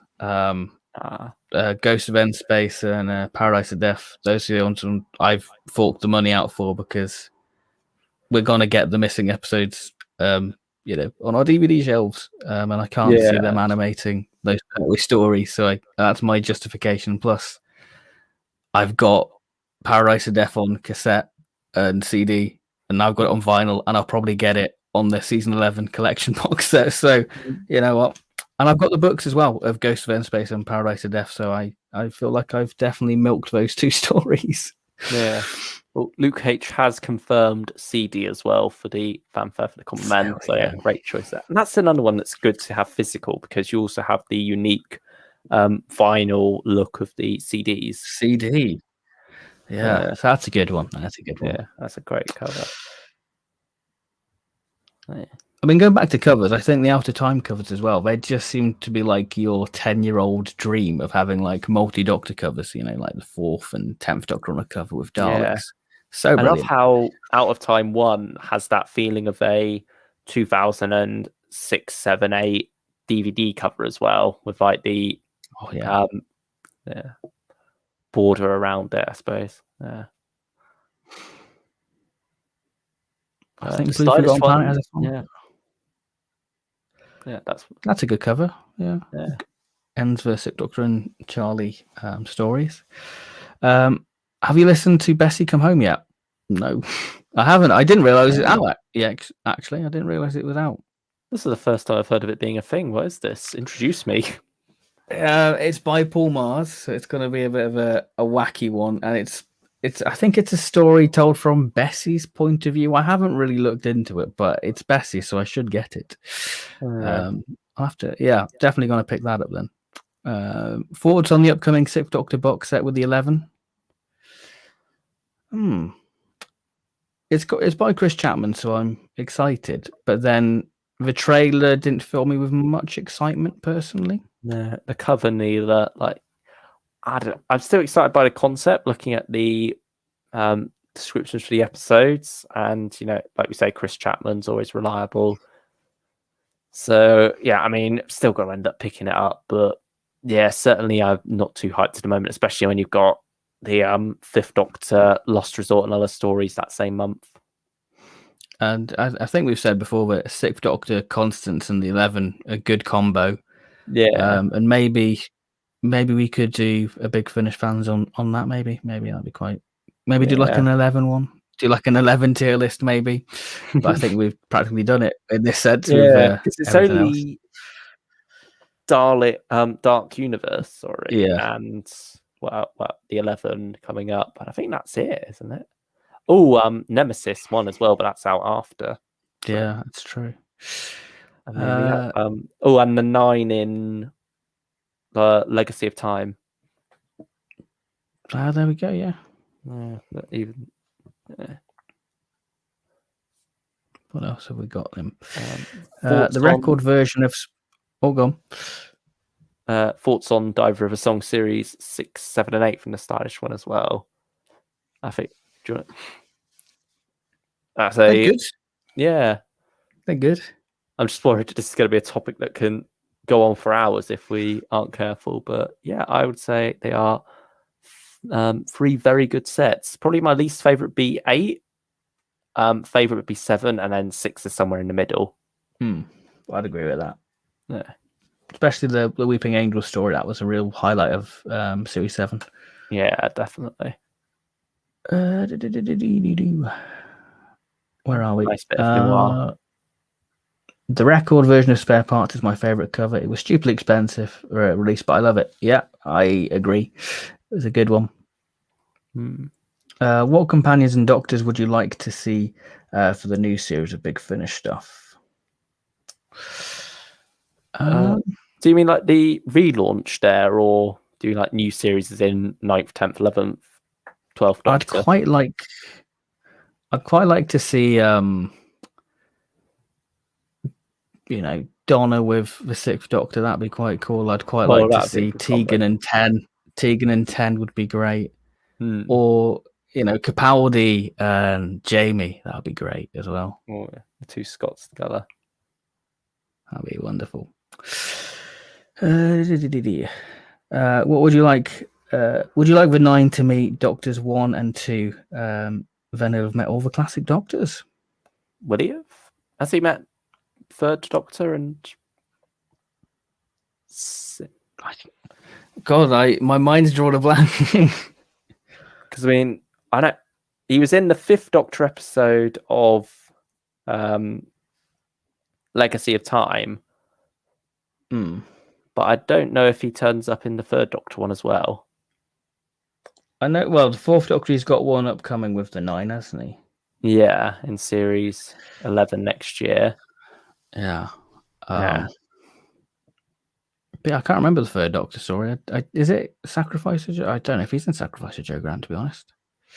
I mean, it might be a reference by him. I mean, 9/11. But yeah, I suppose certainly. And the 9 hasn't. Oh, by him I meant the 9 and the 11. Okay. So even then, I don't think the third Doctor's encountered him, unless I'm mistaken. Yeah, certainly 8 has definitely encountered both 9 and 11. 7's encountered 11.